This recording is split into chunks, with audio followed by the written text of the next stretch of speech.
Generational Milk, if you can sing. Sing, act, and you look good.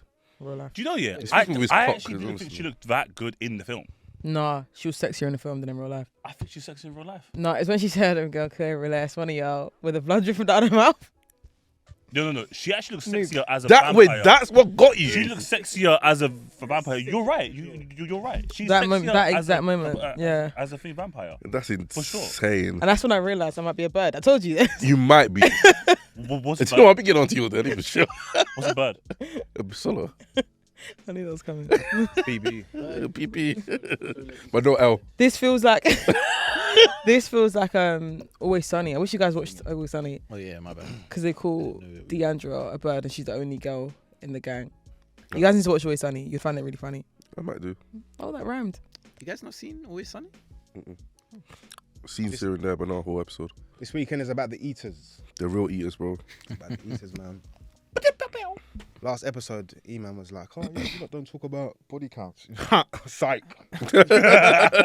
Here we are. I was in the comments making sure that we have balance. 2. Yeah, I saw the Everyone comment. in the comments was breading as well. Yeah, I'm like, shut up. You don't know us, man.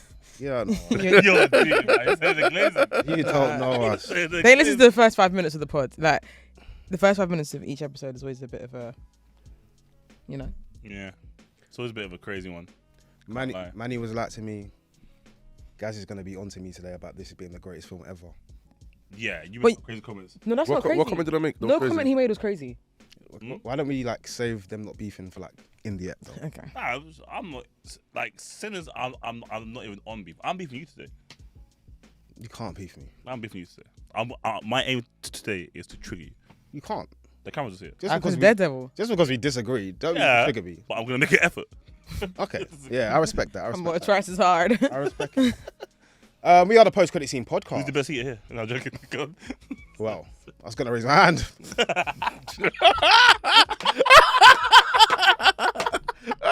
Because same.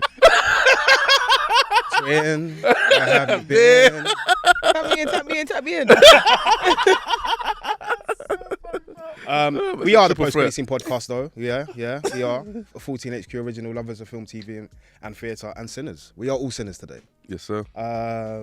This is a dual episode, which should be quite fun. There's going to be some substitutions, some roll and roll-offs, which will be quite fun to do. Oh yeah. And we've got a dual role of tackling a TV series and probably one of the biggest films of the decade, in my opinion. Per. Can't wait So- to do that. For decades. Yeah, for sure. It's really the best one of the decade. I think he narrowed it down. It's actually of all time.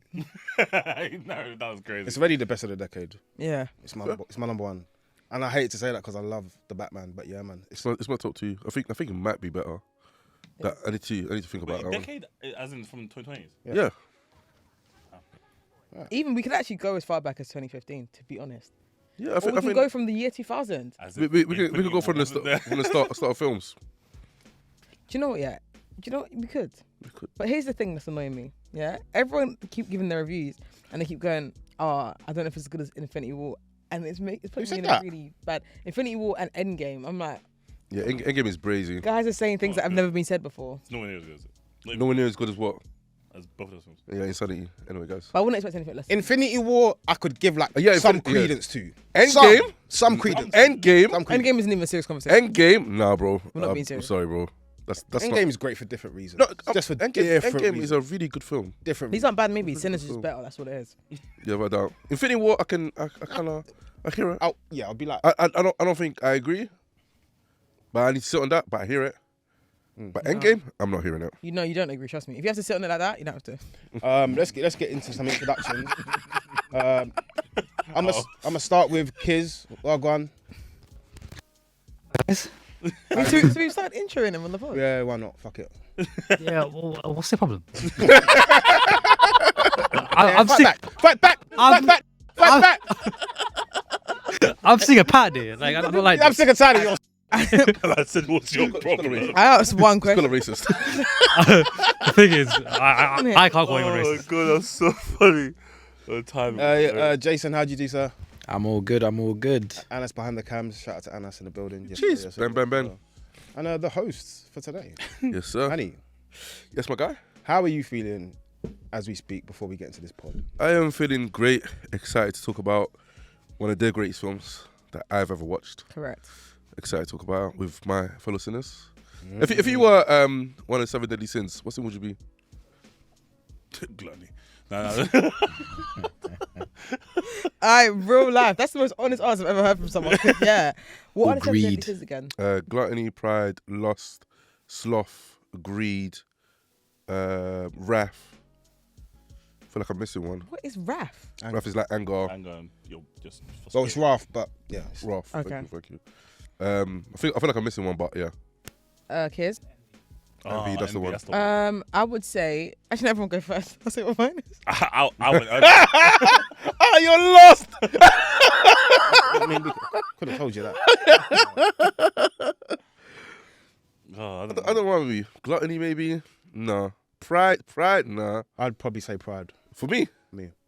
Yeah. You. That makes sense. He's too cool, innit? I hear it. You are really cool. Yeah. But it's a really hot trait. Don't make me blush, man. Yeah. Anyways, go on. Trying to get my back. You what? Trying to get my Back is nuts. Shayla. Even the prison. He'll come back. Don't worry, man. It's right next to you, anyways. I know, man. It's never going too far away. People have actually done spec to me about Bisola, you know. Like, People spoke to I me. know. Yeah. Really? They think we're locked in because we are. Sinners. Yeah. Huss, how'd you do, man? Yeah, I'm good, man. It's bank holiday weekend. I actually didn't know it was bank holiday weekend until one of my staff told me on Thursday, and then I was like, Not even "Oh, staff, so Jesus. you guys want the Friday and Monday off?" And then Legally. legally, I have to give them that time off. So, No, you're. Oh God. so, Free them. That's a death row. Free them. That's a death row. Let them out of the 14 HQ basement, bro. What the hell was that? I was like, "All right, guys." The 14 HP sweatshop. Do you know what? HQ sweatshop. You know what's so funny? Yeah, I messaged my babe like, Kids is bare nodding away as well, you know. messaged They're here to work. like, yo, it was in bank holiday, you know, yeah. And then he goes, what? On both days? I was like, Nah, yeah, this- bro. I've never been more upset about a bank holiday in my life Wait, why? because my new job is a day rate, so I don't get. That's mad. Oh, Oh, that's that's annoying. mad. I That's was- so I was annoying. upset. Nice. So Bisola, how'd you do? I'm well, thank you. Good stuff. Yeah, I'm currently drinking a G&T. Let go. It's 8:30 in the morning, by the way, guys. If you don't know the time. It's Yep. actually 5:30 p.m. And Somewhere. yeah, but even then, here's my rule when it comes to drinking. Yeah, I've been up since I didn't get home till 4 a.m. God damn. So the last shot I took was at 3 a.m. Mhm. Why stop now? Well, stop 2 hours later. Fair You know what I enough. mean? Like, it's just so pointless. You might as well just keep going. Fair. Hair of a dog. And as I get further into this drink, I am getting quite drunk. Dope. It's 6 a.m. And we're actually 5 minutes into the episode. Gaz, Hello. how are you? I'm good, man. I watched a really good film this week, which I loved. Finished a series that I have an affinity to as well. Mixed feelings about it, which we'll get into later. Oh my gosh, I was gonna do something the other day, and I was like, to shock everyone. So basically, I haven't really left my house that much this week yet, other than work. And I've just been binging loads of shows, and I was like, I'm gonna binge Daredevil. No. Well, if you were gonna do it, I would I say didn't start do with it. the original. Okay, cool. I didn't do it, but I was so close to. Then I realized I don't want to watch Daredevil because everyone's talking about it, and I was like, do I have a problem? I might, but the fact that everyone's talking about it, telling me She's to like watch it. John. I was waiting for to finish a point. That's And I was gonna add that. John to a T. Oh, is he like that as well? He Yeah. don't like wearing stuff that people wear. If someone's got like their nose pierced, he won't do it. That's why he's got his nose pierced. He won't get his ear pierced. He doesn't want tattoos because everyone's got tattoos. Yeah. He's that kind of guy. He wants to be the niche guy. That's weird. That's my guy, so you can't really say that. Take that back, please. That's my guy, man. No, you do it too sometimes. Do what? Though that stuff that you Too cool for school. yeah. That's not the same thing. Yeah, it's the same thing. No. It's just a different version of it. Okay. Yeah. It's weird. It doesn't mean that is bad. Yeah, fair. It's just weird. There's 1,000 things that I do that's fucking weird. I'm The sorry. fastest way to go. I'm sorry, but we just gotta get you nice and close. You're boying it. Get you nice and close. I'd pay. Hello. That's Okay. insane. Anyways, guys. Someone start the pod, please. Yeah. Yeah. That interaction was brazy. Yeah, let's move on swiftly. No, Sinners, what a film, What a moment. Yes, sir. It's one of those kind of like creepers where like slowly but surely it really came into people's consciousness, which I think was really cool. The first reviews came out maybe like a week and a half ago or so. And they were outstanding reviews generally across the board. And I think that got everyone quite excited. Did you guys know much about the film prior to watching it? Like how much knowledge did you have about the story and what was going to be delved into? Start with you, Manny. Seen it? No, all I knew is that there were vampires. Michael B. Jordan was playing twins. And that's... Smoke and stack. Wait, I came on this pod talking about it in great depth a month or Man two said, ago. man said he did it. I wasn't on that pod 100%. But that was like a year ago, bro. I'm going to forget things. I don't remember what films I picked that day. It was January. Yeah, it was January. Wait, did you pick Sinners? Yeah. Yeah, she been Sinners. I That said was her Sinners thing. and Opus. Yeah, and I yeah. was like, it's because... She's doing a black card thing again. See, this is what I mean, and that was the response when I chose both of those moves. You guys are like, here she goes again. And lo and behold, I'm always on the right side of history. What That's was great. Opus? What was Opus? I'm always on the right side of history with this. Yeah, but Sinners, listen, I knew everything I need to know about it beforehand, almost too much, because I feel like I've ruined it for myself. Then I realized you actually can't spoil that movie. I didn't know it was vampires too tough. I knew it was something along those lines, but I didn't know that. So I tried to just stay away from all of the talk, like completely. I just knew the whole Jonathan Majors thing. That's the thing that got me like, oh, that's an interesting thing to see. You know, with it being a twin when it wasn't supposed to be a direct twin or blah blah blah. Apparently that was never the case. Oh, Yeah, because I was reading some stuff as well that it wasn't. I think it was in the earlier conceptions of it. It was meant to be, or it was like they could cast Michael B. Jordan and Jonathan Majors. yeah. That means they have to be mates as opposed to like family. But the whole thing's meant to be brotherhood. So I don't know how true that truly is. I thought they shot something. No, I No. seen Ryan. Oh, I didn't cap what I said then. Ryan got asked a question: was Michael B. Jordan always going to play a twin? He's like, yeah, that was the original concept, that Michael B. Jordan was always going to do the twin. So, because I heard about the Major stuff as well. So even when I watched the films, that Major would not have fit as one of the twins. No, I think he could have played Smokes. Yeah, facts. Smoke and not stack. It's definitely Smoke. Not He Smoke. could be Smoke, yeah, for sure. He would have. I think real life Jonathan Majors would be yeah, He'd be Smoke. he'd be Really? Smoke. He wouldn't be Yes. Stacks. He'd be Smoke. Even based on Creed, Yeah, He'd have to be Smoke. there have to be Smoke. I think that's But stack. Stack is more like, I wouldn't say Majors is Jack's- charismatic yeah. or charming or slick talking. Yeah, I Stack is think actually like a Jack Stack the is- Lad. Like Stack's like a quick talker, good talker, where Smoke's a lot more like. Do you know what? Measured and calm. You know what? Yeah. I take it back, you know. I think that's what I'll give I it. think he'd be a dope stack. Nah, I'm not saying that he couldn't be. No, he could play it, but I think he should have been Smoke. I think he would- Majors played Kang, bro. That's like 5 different versions of the same No, person. to be fair, I genuinely think- Can is more smoke than stack. No. I'm saying he played Victor Timely. Was in Kang in Quantumania. Jason's looking at What I'm saying Marvel again. is that he done the whole timid appeal, and then the whole like aggressive vibe. I actually think he could do that. No, I Bro, think he, I said we're not- okay We're not before questioning the- his acting ability. Is the fact that if he was casting it, I would have liked to see him as Smoke and Michael B. Jordan as Stacks. Michael B. Jordan plays such a brilliant Stacks, like it's so convincing. I disagree. If there's anything, Oh, let's get but I into don't trust you. If you're listening or even watching this, just let us know which one you think Major would have played. Look at you. Stack or smoke. Comment below. And comment below. Comment below. Ryan Coogler had a quote that stuck out to me Love that man. I'm actually like in love with him. Same. prior to the film. Well, after the film came out, and he said he wants people to walk out of the theatre thinking I had a full meal, and that the people that made the film care about the medium. And I can only say from almost every sort of metric that you'd rate or grade or assess a film on, tick. Yeah. Like for me, I would have to force myself to find issues with Yeah. the film. That's my Yep. opinion on it. The casting as well. The film obviously is for me, as I said, one of the greatest of this decade. Which is we're not too far in, we're halfway point roughly. Yeah, one of the best of the decade easily. And as you said, Manny, you made an interesting point in your TikTok. Let's get into that. Okay. You said that people are afraid sometimes to make bold claims about Yep. art. Yeah. Elaborate if you can, sir. Yeah, I think like one thing that, like, even if you talk about some of the greatest films in general, a lot of people pick up films like from 90s, 80s, 70s, times that are, because these are films that have been talked to death in terms of being the greatest, but it's rarely ever that people bring up films that have been released in the 5, 10, 15 years. And no one can sit here and tell me that films are not as good as they were back then. Potentially even better because they learned so much more. They take inspiration from things in the past, they improve it. Like for example, like when you look at 2001 Odyssey that came out in the 60s, and then you look at films like Interstellar and Arrival that took so much from that film, and I feel like improved upon it. Yeah.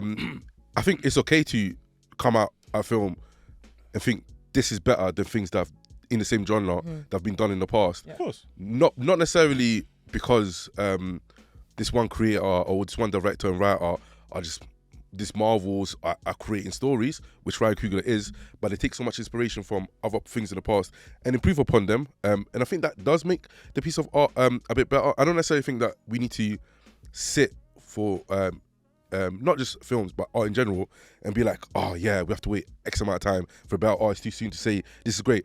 It's fine to say that something is great in the moment. If you feel like it's one of the greatest films of all time, you're fine to say that. Your opinion might change next week, it might change next month. But one thing that I think is very important about art is we should be okay with accepting the feeling that we have in that moment, because we are experiencing it in real time. And sometimes time dilutes how we feel about something. That's what I'm saying. So I think just looking at it in that perspective, I think it's just important that if you feel like it is a great film, then say it. If you want to compare it to the greats, it's fine to compare it to the greats. I don't care if it came out this morning. If you want to compare it to the greatest films of all time, feel free to do that because it is a great film. Do you know he's making a really good point. I spent my friend's little sister, she's, how old is she? 16, okay? And on Friday she told me that she hates Harry Potter. And I was like, how do you hate Harry Potter? And she's like, well, I watched it like 4 years ago. I said, so when you were 12? You were 12, and she's like, yeah, no, I just didn't like hit me, right? And then I was like, I sat there and thought, that's just the time that she watched it in. I generally think, okay, that if she watched it when we watched it, because we grew up with them, is a whole different ballgame, yeah. And then as like full-grown adults, you get the storyline way more, like the depth of what's actually going on, so much more. I just think she was in that weird middle ground, okay, where like none of that actually mattered to her, right? So, like, I think it's the same thing with the Dark Knight. I don't think that you would get that trilogy if you weren't there at the time, because the world was so mashed up. Obviously it's mashed up now, but it was mashed up, bro, okay? And it was based on the recession and the fucking trade game and etc. and all of that jazz. And it's the same thing here. People that felt that way about films 10, 15 years ago are not going to feel the way that we feel about films right now, right? So like, if we feel this way, run it. Like, run it. If it's made you feel like this now, how your life is or whatever it is, then run it. Obviously, please don't pick a shit film. But Yeah. I think when I sit down with something, my initial feeling is never normally how I tend to really like to think about something before I articulate it as a whole. Right. That's generally just how I am. Yeah. Like, even in a room, if you lot were talking, I wouldn't necessarily be fully involved. I'd just be like observing and taking in what everyone says, form my own opinions that way. So I don't tend to like rush my emotions with anything, whether it's like romantic or if it's like assessing a film, music as a whole, etc. So I think that's why I tend to sit with something, analyze it, and then what's funny? What did I? It's oh, fine. nothing. Carry on. Oh, I'm actually not even sure why he tapped me, to be honest.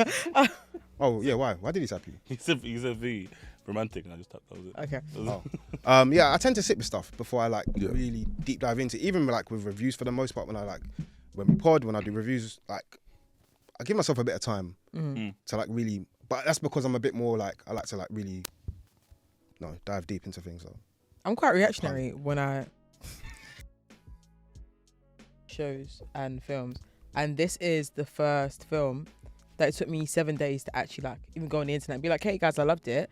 But it's because I actually couldn't get away from it. Yeah. Like, I was actually like, I'm reading reviews and like watching other things and like deep dives into it, and I was like, no, I actually adore this movie. Yeah. It's not just the instant feeling. Like, I left the cinema feeling super optimistic, and I don't know why. Like, I was ready to conquer the day, so I went to a really early screening. Like, the screening was at 9:30. The film was done by like 12:15. Yeah, my day. Everyone else's days has just started. I got so much done that day. I was like, Ryan Coogler can do it, so can I. That's what it felt like. It felt so optimistic. I'm not even sure why. Like, truly watching someone's not just passion project, but something that they really adore and do something that they really enjoy and they're really proud of. I feel like Ryan Coogler telling us to go and watch a movie because he thinks it's really good, not because we need to go and watch movies or because black art's dying or because of this and that. He's saying, no, this is a really good movie that I'm really proud of, so go and watch it. And it feels like that when you're in the cinema watching it. Like, I sat there like, wow. Yeah, I don't know what your screening was like. Was there a lot of people there? No. So It was only like 10 of us, 10, 15 of us. Did you speak to people afterwards? Yeah, for the most part, everyone was just like, wow. Literally, walking out, everyone was just like, wow. So fortunately, we got to see it, thanks to Warner Bros. And we saw like quite a lot of people that typically go to screenings that we see all the time. At the end of that film, obviously the normal chitter chatter that you have at the end of the film, I don't think I've ever experienced that level of euphoria from people at the end of a film. Yeah. Like, literally every person I spoke to was amazed by it. And even on the back of that, going on social media, seeing other people that saw early screenings, and even on Friday when people first came out of cinema, I've never in my life seen a reaction to a film like that. Yeah. Ever. I can't remember, not as an adult. To Dune 2, but I don't really know. I wasn't really in the mix when Dune 2 came out, and I wasn't really like, I didn't see the level of tweets that I saw for Sinners. Like, literally my whole timeline is just Sinners. But it's memes, it's jokes, everything, but because I don't really care for Dune 2. So and I think it's because obviously you're on Black Twitter as well. So it's no, like I said, I didn't watch Dune 2, so I think that's also part of the algorithm. Yeah, but I'm Stop saying bringing like, up. No. Stop I'm bringing saying up the if freaking Dune black 2 cards. No. If Dune 2 was a black-led film, you'd see it on your timeline whether you watched it or not. That's my point.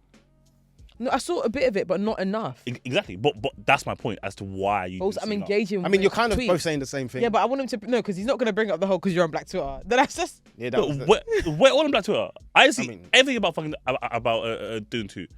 Well, the film is set Dissected. in the 1930s, right? Follows two twins, Smoke and Stack, return home to their hometown, set in the Jim Crow South, and they plan to open up a jukebox with their cousin Sammy, or with the help of their cousin Sammy, shall I say, played by the very talented Miles Catton. Yo, shout out to him. But you know what? Yeah, we'll definitely get Friend into of that. the show. Big friend of the show. And they sort of encounter various different sort of dark and supernatural spirits, which I think was like, which we'll get into, was so profound for me. Like how Coogler, we spoke about this yesterday with the Remick character specifically, and that for me, because I think people misconstrued Remick as a character and the concepts of the vampires in the film. My first point of call is Sorry, I want to say this one thing quickly because I will forget it later. I don't want Ryan Coogler to do a sequel to Sinners. Oh no! Why would he do that? But if he had to do a prequel, or someone did a prequel with Jack O'Connell, John O'Connell as the lead in a vampire, I'm all for it. Okay. I'm all for it, man. If you give me more Remick, I'm fine with that. So you're more in love with the concept rather than the performances around the concept. It's a mixture of the two, though. What makes you think I'm in love with concept? Because you're trying to twist your words. No. I'm asking. It's a question. No. Yeah, but where'd you get that question from? Because I don't think you can make a prequel without the performances of Michael B. or these and the crew from the South. Like I don't think that you can make something as impactful if it wasn't around at least half of that cast. Do you know what I'm saying? So the question is that so you like the concept of the film more than what the film actually not necessarily more per se. It's just it's a piece of it that's massively appreciated. That like we'd like to know more about. Because Remick tells us his story in parts through music and obviously through story, but actually visualizing it and seeing why he became who he became would be an interesting sort of deep. I almost don't want to know that, you know. No, I think I think the mystery is my prayer is that this never becomes like Sinners 2. It just needs to be the great, because it is the greatest movie ever by itself. I don't even. People try to argue me. I'm just like, it's so pointless. Don't even argue. I think the first point, although he's not the main focus of the film, I think Michael B. Jordan is the anchor in one sense, and I think he deserves huge praise. So, like for me, we spoke about Michael B. Jordan maybe a month ago, I think it was. That's 2 weeks ago. And I think it was us three talking about how he's potentially seen as corny alongside Damson Idris, like, you know, because he's got. I was there. This was literally. That's what I'm saying. We said us three. So. Yeah. He said he was there. I was there. Okay, my bad. I was there. Trying to write me out of history. I said you were there. Okay, it's fine. It was me, you, and Jason. I said for trying to me. No, it wasn't. You're talking about a different time. It was me, Bisola, and Gaz. Oh, okay. Yeah, I think we're talking about F1 and our excitement for F1, blah, blah, blah. But yeah, and I think the perception of Michael B. Jordan prior was good-looking guy, can act somewhat, but he's in these films because of his superstardom or stardom alongside his aesthetics, rather than his ability to act. And I think the fact he played both twins has only elevated people's opinion on him as an actor, and the fact he had to put on his real acting chops in showing the distinct differences between the two, as well as their sort of similarities and their brotherly love and the depth of their relationship that spans beyond the start of the film. And they gave us so much history about those characters without us actually having to see it, which I found so profound. And the fact he was able to bring that to screen and bring that to life, I think he deserves huge praise for. And the fact there's multifaceted layers to the character. So like, he's Smoke is hyper-masculine, war veteran, very much layered in the sense of he's lost his daughter, which we'll get into, very profound. He doesn't roll up his cigarettes, does he? Stack does it for him. Yeah. Those small, minute details for me were so beautiful in the film. But then you've got Stack, who's quite like charismatic, slick talker, knows his way around people, knows how to maneuver people. Also a real hothead. And you can see Yes. the balance of the two. It's like, because Smokes is so level-headed and really even everything out. And Stacks is just so like, he'll shoot first, ask questions later. Yeah. And you see that in real time. And I like the fact you could see their distinct difference, but they're also one.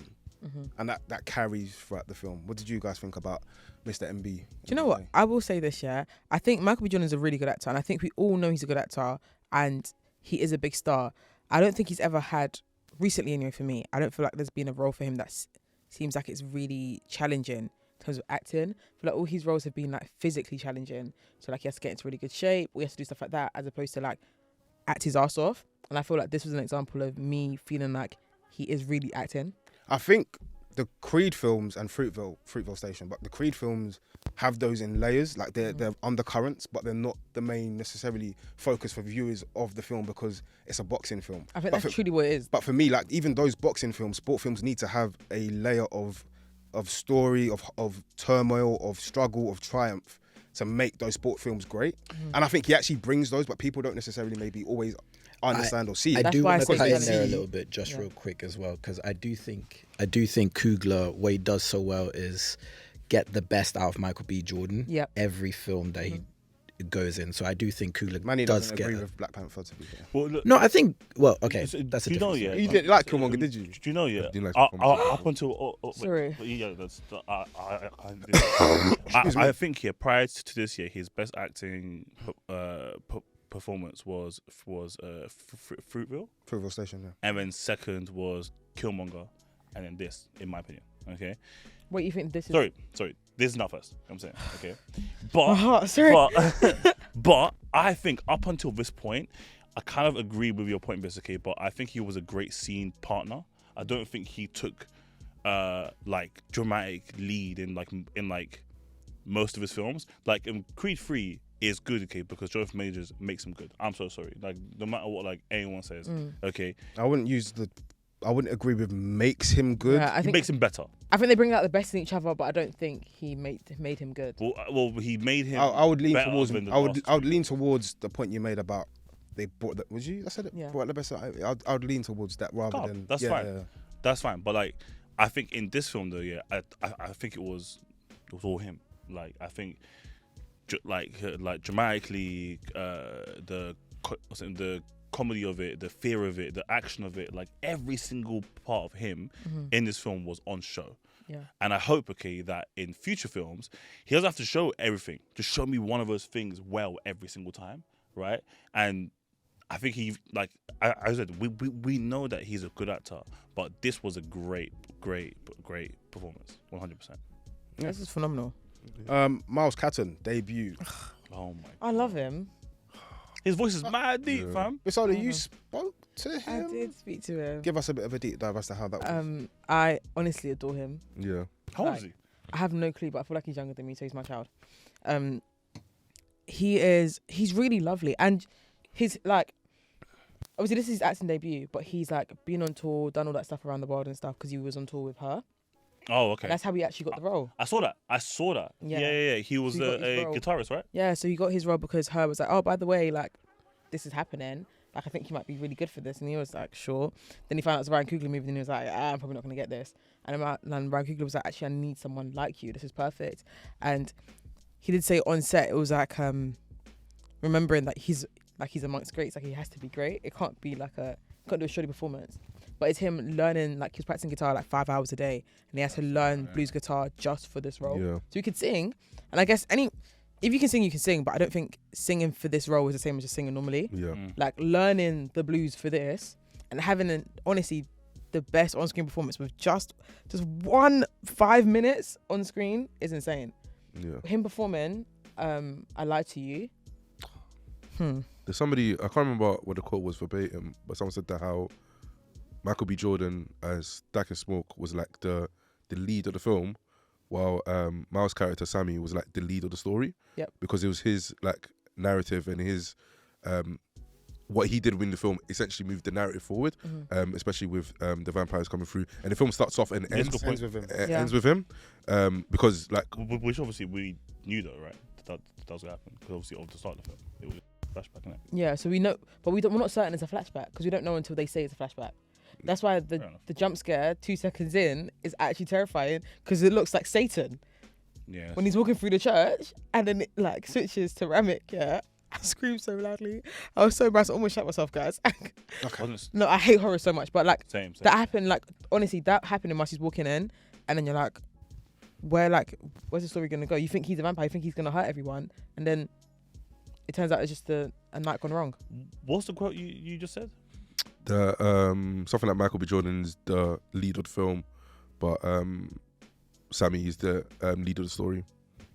Yeah, the acting cast as a whole, like for me, all not tens across the board, but fantastic performance. I think that was perfectly casted. Like yeah. Hayley played. I'm not gonna do the glazing thing, but Hayley played her role to a T, where she has to play this sort of ambiguous, not ambiguous in terms of her looks, but she fits into the Black African American community because she's been engrossed in that from her childhood. Yeah. But she's still an outsider to an extent. There's always going to be that lingering outsider feeling, which is why she was the one that went out to the vampires. She family. No, there's one really funny moment, yeah, when Sammy's like, I'm with the twins. She says, can you get out of my way? Yeah. That right Do there. you know who I am? Move, man. Oh, when she walks back in. Yeah. No, when she walked in for the first time. Yeah. Oh, okay, yeah, the train station. And he's like, oh, I'm with the twins. And Sammy's like, can you clear from my front? Fantastic. Wumi Masaku, superb. Oh my superb. God. Superb. That was truly... This Because he looks like a child. What? I knew it. Hello? 18 Let me tell you something, old. yeah. So I was going to give him a Maggie for the interview. Be like, oh, here's a Magnum, yeah? No, he's 20. But I was so scared. This is saying that he was 18 in 2023. Okay. That's his story. He's still a child. He's still a child. I was going to give him a Magnum, yeah? But I was like, he looks like he's 15. I actually cannot risk this. Yeah. And imagine if he's like, I can't legally drink. Now you look like a pervert. No. I'm trying to give mine a drink. That's crazy. Wumi Masaku. Yeah. I think she's superb, and I love the fact that we've kind of we've grown up with her, like seeing her That's journey factual. as well. Like I think I remember seeing her, for example, in Luther. Fast forward a few years, she's in the MCU. Then you see her in Borders, and you see like we've seen her journey as an actress, and now she's easily an esteemed actress in her own right. Yeah. Amongst some of like Hollywood's and cinema's greats, which I think is great. And she loves the horror, man. Yeah. That lady loves the horror. What else has she been in? His House on Netflix. Oh, okay. It's about African spirituality and Conjuring Demons is really good. She's really into. Don't get me wrong. Lovecraft Country as well. Yeah, Lovecraft Country. Don't get me wrong. It's the scariest thing ever that I've ever watched. Anyway, apparently it's not that scary, but I had to watch it in parts.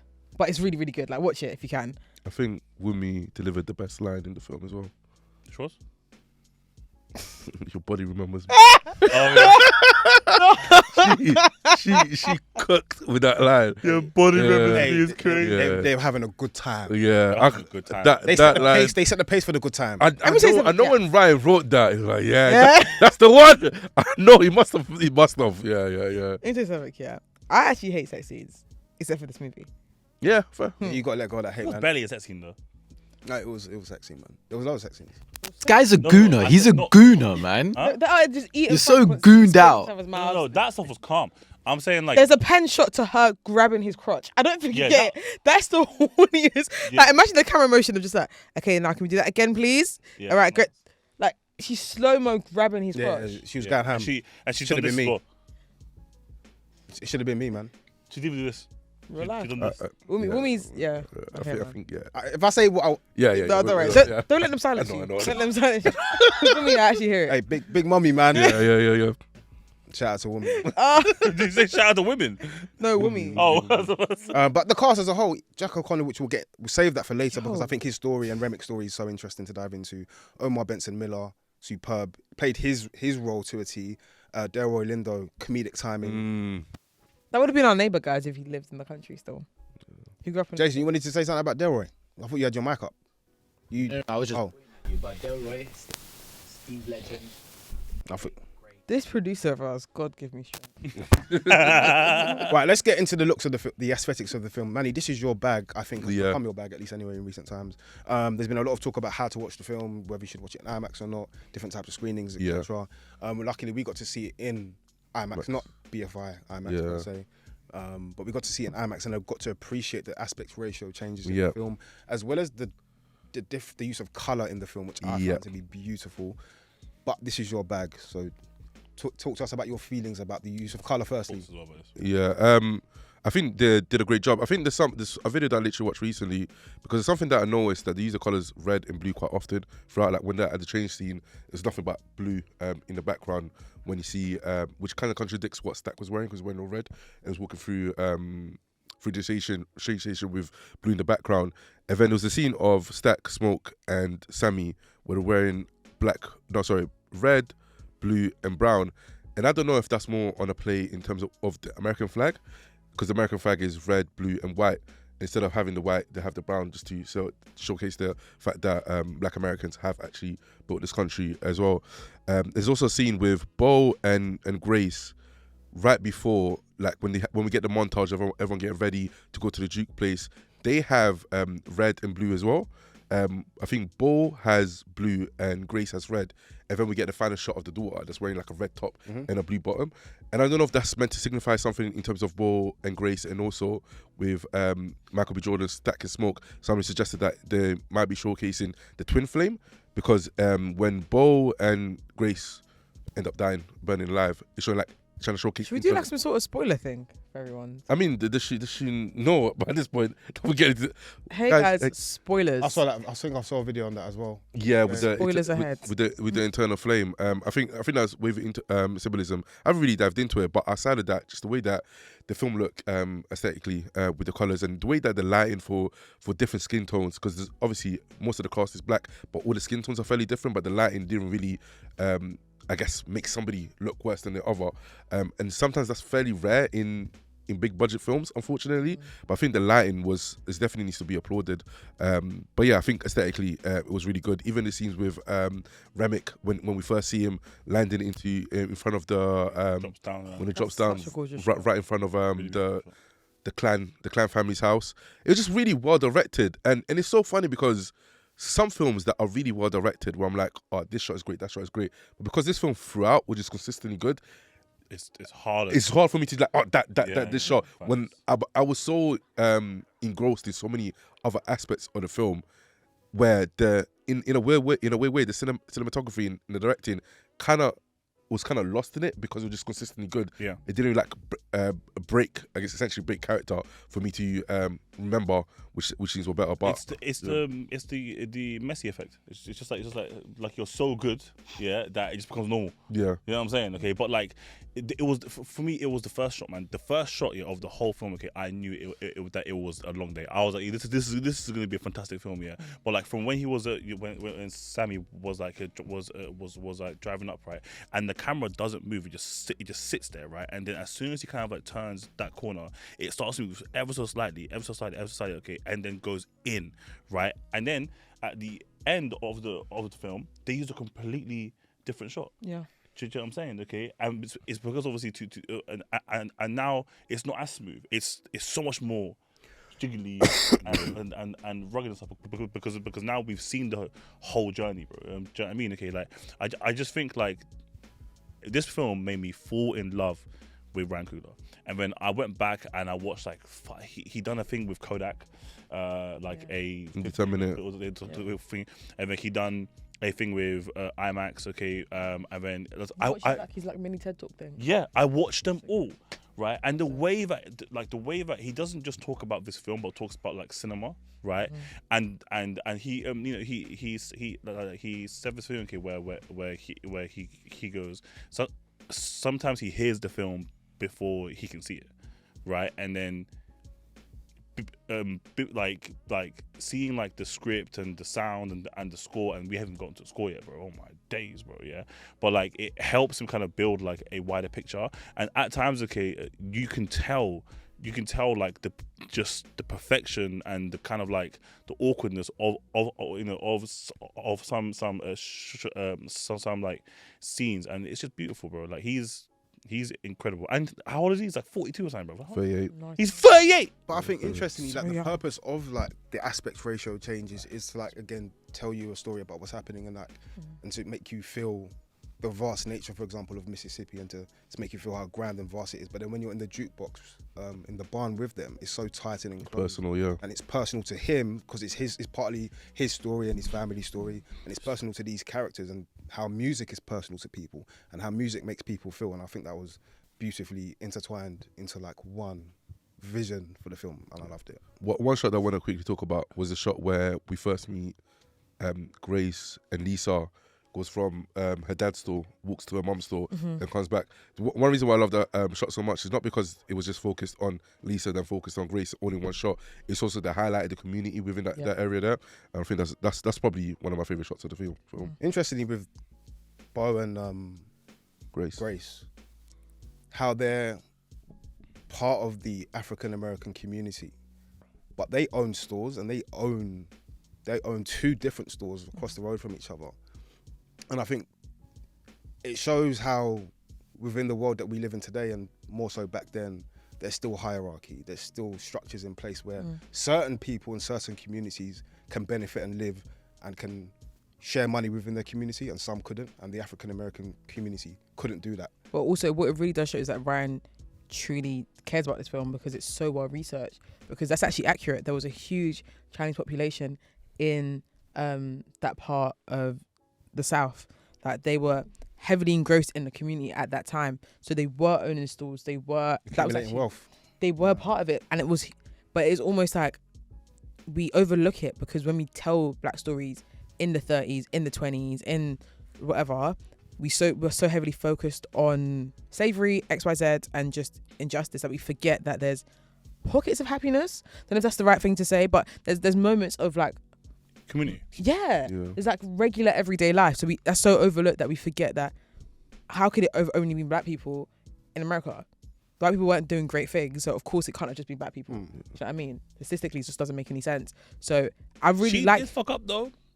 Of course, she's done the whole like Chris Pratt thing, you know what I mean? Let's not do that. Let's not do that. Let's not do that. I loved them being there. I think it made it more realistic. It added 2 different layers where you can see they are a part of the community that's still benefiting from African American community struggles, I guess, or turmoil, but they're also very much ingrained in that community at the same time. Because you see it every day in real life right now anyway. Yeah. Go to the hair shop. Yeah. Someone was all, come on in. It's haunting. So someone did mention that the reason why that was the case is because back in those days, people that were from China that lived there, they were allowed to go into white communities and stock up on like food, and then they'll be able to bring it back to black communities and essentially sell it for the price for a decent price. But black people weren't allowed to do that. They weren't allowed to go to white communities to pick up groceries or food to stock up, eventually bring it back. And American money hadn't yet been implemented in that part of the part of America, whereas they were using plantation chips instead. Credit. So great writing for me. No, superb writing. I want to talk about Remick, man. Quick. Yeah. I think Remick is one of the most interesting and in parts the most misunderstood character in the film. Yeah. From what I've seen some people talking about Remick as an evil, which on face value he is. Yeah. Because he's a vampire. And I think in horror films as a whole, we tend to see vampires as like this big horrible evil who, they're there to steal from the living. which is partly true in the film to an extent. But Remic's purpose here, part of it at least, is he wanted to be connected to his ancestry, just like Sammy was able to do so with his music, and it shows one, the power of Sammy's music, but also humanizes Remic as a quote-unquote antagonist in the film, which I found to be so profound. And like the use of Irish folk music to like tell his story was beautifully done. Again, goes back to your point about sort of Coogler's research and his understanding of characters. And again, also Remic had like a empathy for the African American community, and he knew what Hogwood and the likes of Hogwood and the KKK were doing and what they were planning to do. And he's trying to steal black art. That is a fragment of the story being told. Not just a villain for the sake of being a villain. He's kind of got like a purpose to doing what he does. And he has an empathy for the community that he's also taken from. Because I think the difference between someone like Remic and Hogwarts, whatever his name was. Hogwarts just a piece of shit. Yeah, because even though I've seen like a few people talk about Remic's character essentially being there trying to colonize and take away black art, I don't think that's the case, because he wasn't taking away black art for the fact that it was black art. It was taken away for the fact that it was art in general, and what it could do for him to connect. Because his whole thing was we're all one people, and he believed that we're all connected, and we all should be connected. We all should all find salvation with ourselves and what with I thought community. was sick though, like Coogler and Jack O'Connell kind of sold it as, even the way he spoke, you kind of still felt like there's a bit of evil in him. Yeah. But the words he was saying were completely different to the way it was kind of spoken, which it kind of leaves you with that duality where you're going to interpret things differently based upon how you see the world. And I think that's what Coogler was trying to sort of get towards. Yeah, and I think, like, obviously Sinners is a black-led film, and we love everything black. And I feel like all the characters within it, all the actors within it should get the praise that they do. But I do think like some pockets may overlook Jack's performance. Oh, bro, because I'm even seeing it now, and I think that is such I think all of them were great, but because his character was, I guess, the most different, because he has to actually be the main antagonist and also be essentially like a cult leader throughout the film. He had to carry parts of the films that others didn't necessarily do. He wasn't able to lean on others on motivations the way that others would be able to, because he was like essentially the lone vampire or the cult leader. And I think that performance is very difficult to do, and especially even stuff that you mentioned in terms of yes, he was definitely the antagonist, but the way that he spoke and his conviction and the way that he thought about everything in his own head, as Jack said himself, that he thought he was the protagonist, and I thought that really translated really well in the film. Yeah. The Irish folk music in tandem with the blues, cold. like the duality and the separation of the two at the same time I thought was masterful, man. I loved it. Anyway, Bro, when he jumped up, I think when Mary, was like walking back, walking away, everything went. and then it was a transition from him jumping to Pearline, walking onto the stage. I think that was like such a cool transition. It was insane. Yeah, But, that was crazy. before we get back to like the technicals, hey, everyone's an eater in this film, man. No effects. Everyone's an eater. Hallelujah. Clicks. The film's horny. It's okay. I think it was tactfully. You know, it's actually not horny. It's just. It's horny. No, it's very horny. It's very horny. Is it? But I think that's. But I use horny in a real derogatory word when it comes to that film. No, but I think this is rightfully to say it's horny, because like even like the use of. We could say sensual, but that's boring. It's Sensual, horny. essential. Yeah, like I've even like a lot of like vampire lore is that they're all like very much temptress and people that are seductive, the charm, so forth. So I think that was woven into the film a lot, because it was together with the vampire. blues, which is a genre that kind of leans into like sensual. Yeah, I thought that was so smartly done from Coogler. Smash City, man. Any thoughts on the horniness, Jason? Oh, I actually wanted to say something else, but loved it, just to answer your question.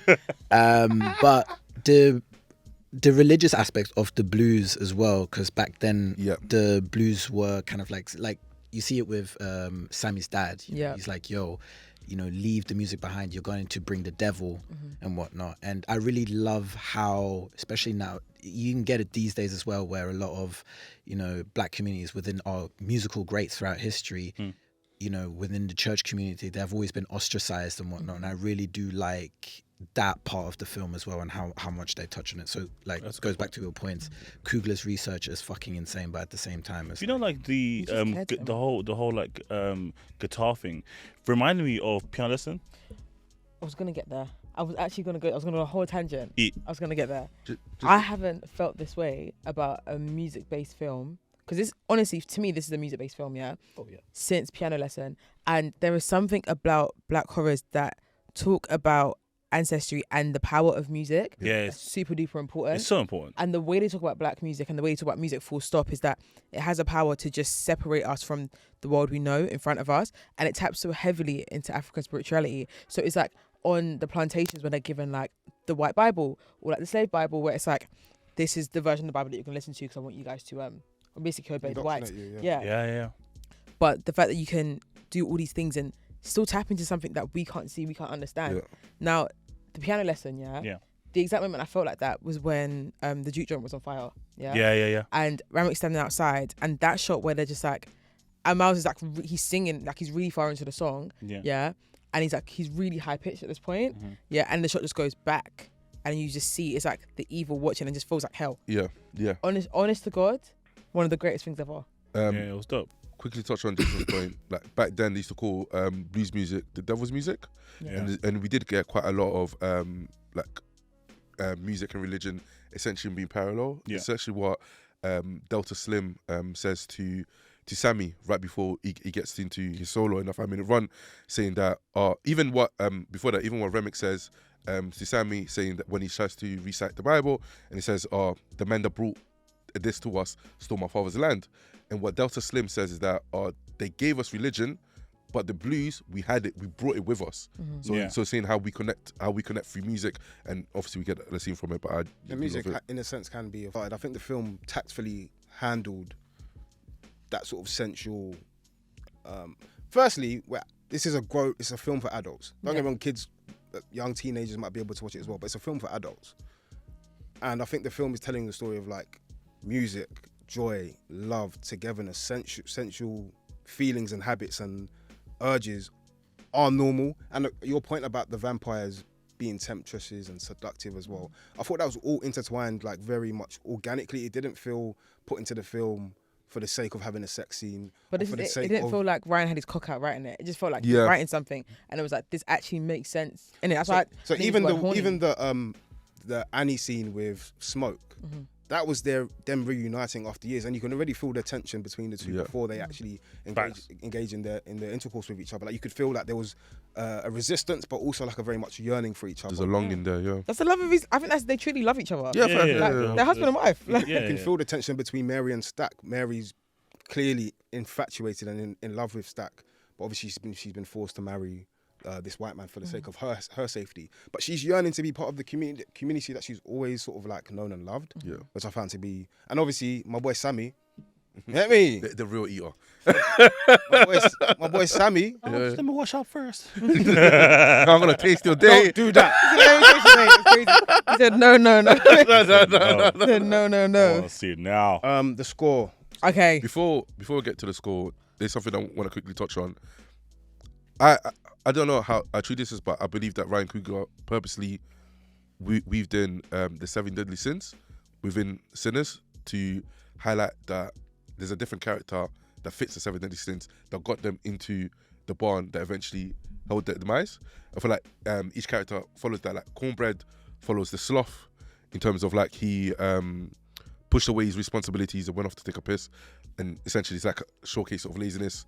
Mary was the sin of envy because she wasn't she's like mixed, but she wasn't part of the community that she wanted to be part of. The twins were wrath. Grace was greed because she done something really selfish in order to essentially trying to save her daughter, but then never actually help other people, but it was selfishness. There was Lost is Pearline because she was married, but she's also an adulteress because she was cheating.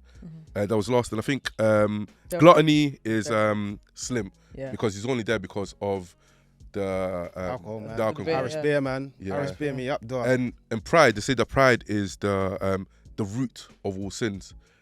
And Sammy was the root of everything happening. And he was definitely the pride because he felt like his talent as a musician kept him away from the church. Facts. Because of pride. And I feel like Ryan Coogler purposely weaved that into the story. I thought that was great writing. Come on in. It's just the greatest movie ever, guys. Score. Oh, yes, the floor's still yours. Oh, okay. so the score, yeah, we all watched it in really big screens, innit? Yeah. Yeah. Watch it on my phone. Real life. I really don't watch it on the super screens. Apparently the sound on the super screen is a bit different because it comes from the ceiling as well. The score is the most intentionally written thing and produced thing I've ever seen in my life. So do you know that scene that we're all talking about with the barn on fire? Ludwig? Yeah. Go on. Can't pronounce his name. Ludwig. Go on, Ludwig. go on, son, yeah. Ludwig. So he said that he actually didn't know what he was scoring at first. They had like a rough idea of what it was. And I think Ryan Coogler didn't really want to tell him. It's kind of like, just score something to kind of go with this. So they gave him a rough video, which wasn't the final piece. Yeah, and he was like, just score that. So he hasn't got, so they've both got different visions right now. Yeah, he's kind of going in blind, scoring this amazing piece of art. And that is the greatest musical sequence because truly, that sequence right there should have been corny. The history of music should have been cringe. Bro. In fact, that it started with blues and it's telling us a story of like how it moves into like electronic instruments, and then we go into Trap. Trap. Like it ends with twerk. Guys, it should have been corny, and then conjuring up like the spirits of like the Igbo spiritualists, and then like Zulu tribes and stuff. Yeah. If someone told me that, I would on paper is literally. Look, I remember when you post the videos, like I completely agree because on paper it seems like the most ridiculous thing. Yeah. If Ryan was my mate and he came to me, said, I've got the the scene.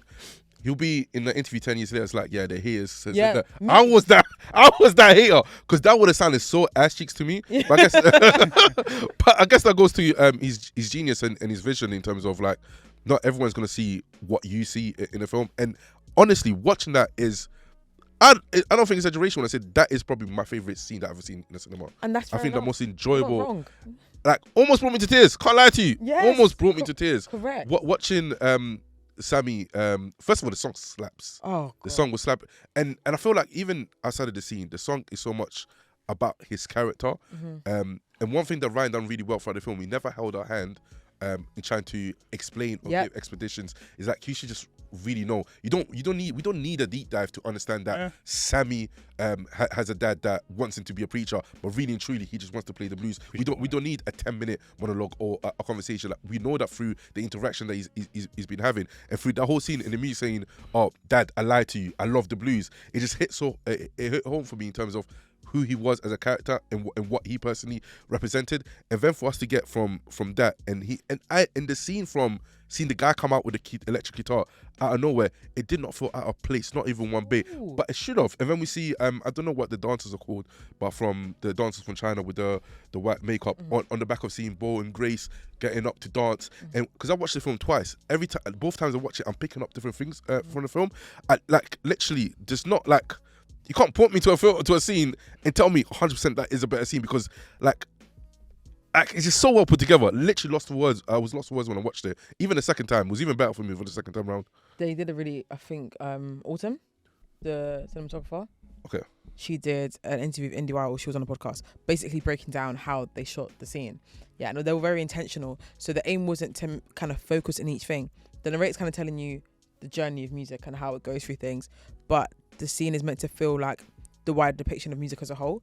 Yeah, so that's why when you watch it the second time around, you catch different things because that was the aim. Because you're meant to kind of scan the screen because that's the only moment where everything is completely zoomed out in the barn and it doesn't happen at all throughout the rest of the movie. Sick. So it starts with Sammy and it goes on a little journey, and then as more things are added, it just goes out and out. But it's telling you things. So when the trap starts playing, they haven't even panned to the girls dancing yet. Yeah. So it starts playing and you're like, oh yeah, trap music. Then it pans to the dancers, then it comes back through the other side of the barn, and then you're That's back there, tricky, and it's a but yeah. wide shot, and everyone's dancing and jubilating, and then we get the shot of them on fire, and it pans up, and then that's the story goes on, and it was really, really intentional, and it was like them breaking down how they're going to do it, because they had to treat it like a dance. So they're like, we're going to treat this like a dance, and we're just going to do it first. So they had to rehearse it first, kind of like adolescents, like rehearse it first, and then get everyone in for rehearsals. Honestly, like, brilliant. Just Yeah, man. real Cinema. Real art. You guys are gonna tell me it's not the best movie ever? Come on, man. Yeah, real art, man. Come on, man. What a film. Yeah, man. What a film. Honestly, like, there's so much more we could delve into. Or can I say one thing about Annie? Annie, Yeah, sure. Annie. Oh, Womi's character. Yeah, the most important character in the whole of that movie. Okay. And that is a hill I'm If she so didn't- ready down. If she didn't educate people, it would have been finished.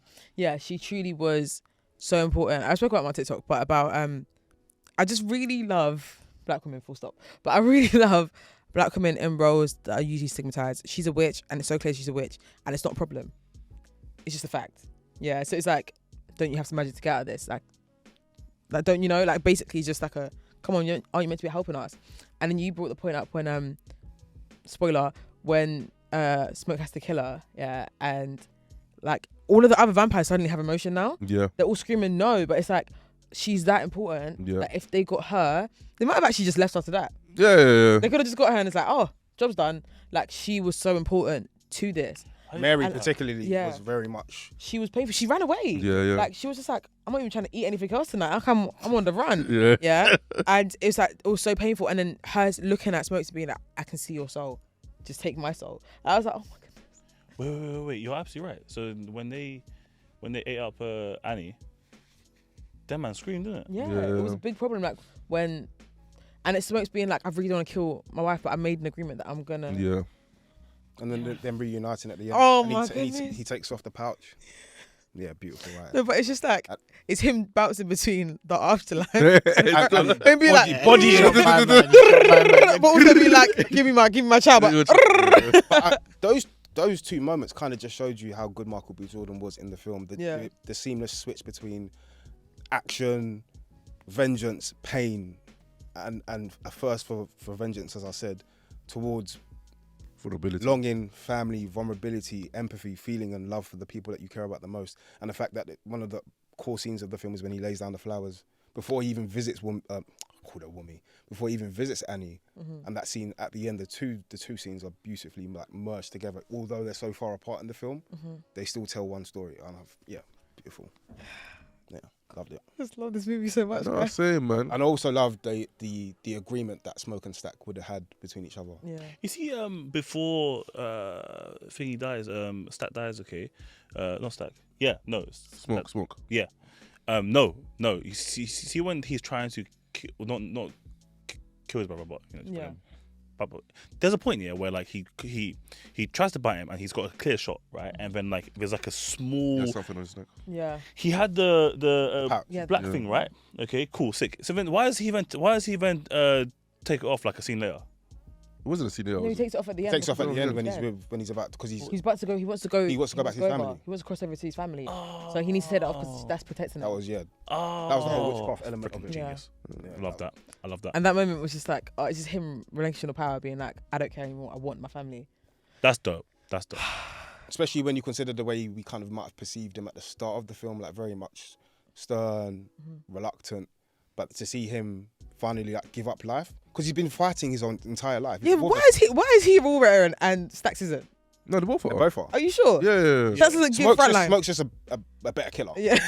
Also, is that why Smoke can't do his own Yeah, things? he's Yeah, got because obviously PCS. he's like. Yeah, PTSD. Yeah, it's shot when he sat down. Oh, That scene of them two doing that. fucking hell. There was a scene at the start of them. Yeah, two when he's at the car. that's I thought- insane. So smooth. It was Yeah. fucking Insane. so clean. It was so smooth. Ryan Coogler went on the Breakfast Club and talking about there was like twins that used to live in his area, like real G's, and he had conversation with them in terms of how to write twins in general.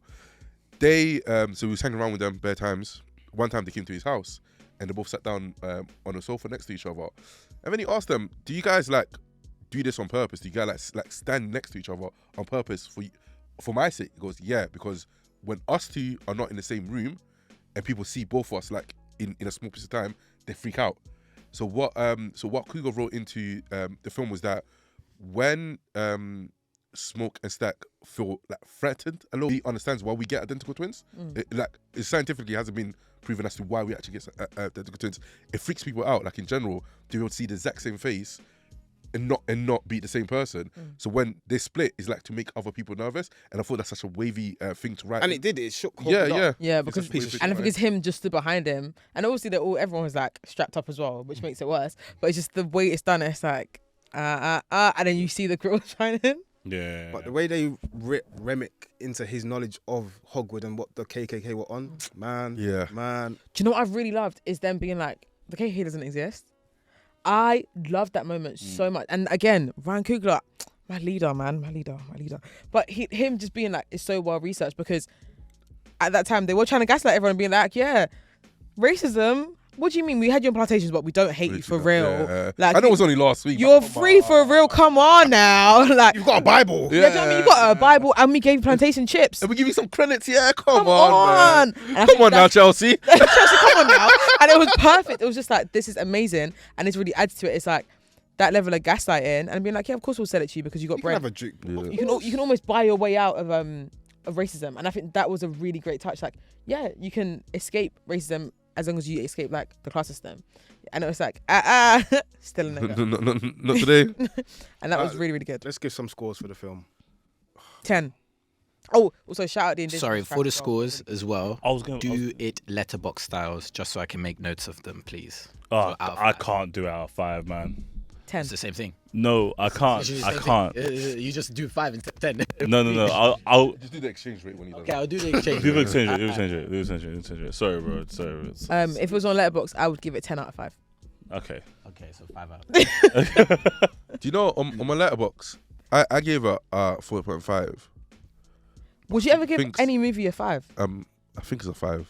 Yeah, because that's actually 10. That's actually incorrect. It's 5 stars, yeah. To 10, yeah. 5 stars. Out of 10 is 10. Yes. But it's not out of 10. It is out of 10. We It's do 10, our it's 10, scores it's at the 10. end of the year out of 10. It's 10. I'll give it a. Don't be annoying. Because you pick up the water, and that means you're clearly up to no good. I'm giving it a 9.5. You know it's a 10. I think I have it out of 5. You know. Yeah. So I'm saying, like, what we don't want to give anything like Yeah, because top marks because it feels like you're diminishing other stuff. Yeah, but it's not. It's just really like, give it. Come on now. It's back. Yeah, the make it a moment. classic. Yeah, If it's a man. classic, it's a classic. What can we do? we can come back next year and say, okay, maybe it wasn't a 5, maybe it was something else, but I it's might come back and say it was 20 out of 10. yeah, same. It can I only think- get up. I put it away. I think that's easily the highest rating we've given a film. Yeah, and it should be. That's valid. Also, Jack O'Connor, sexy as fuck, man. Hey, one thing. Shout out to the Skins alumni. Skins.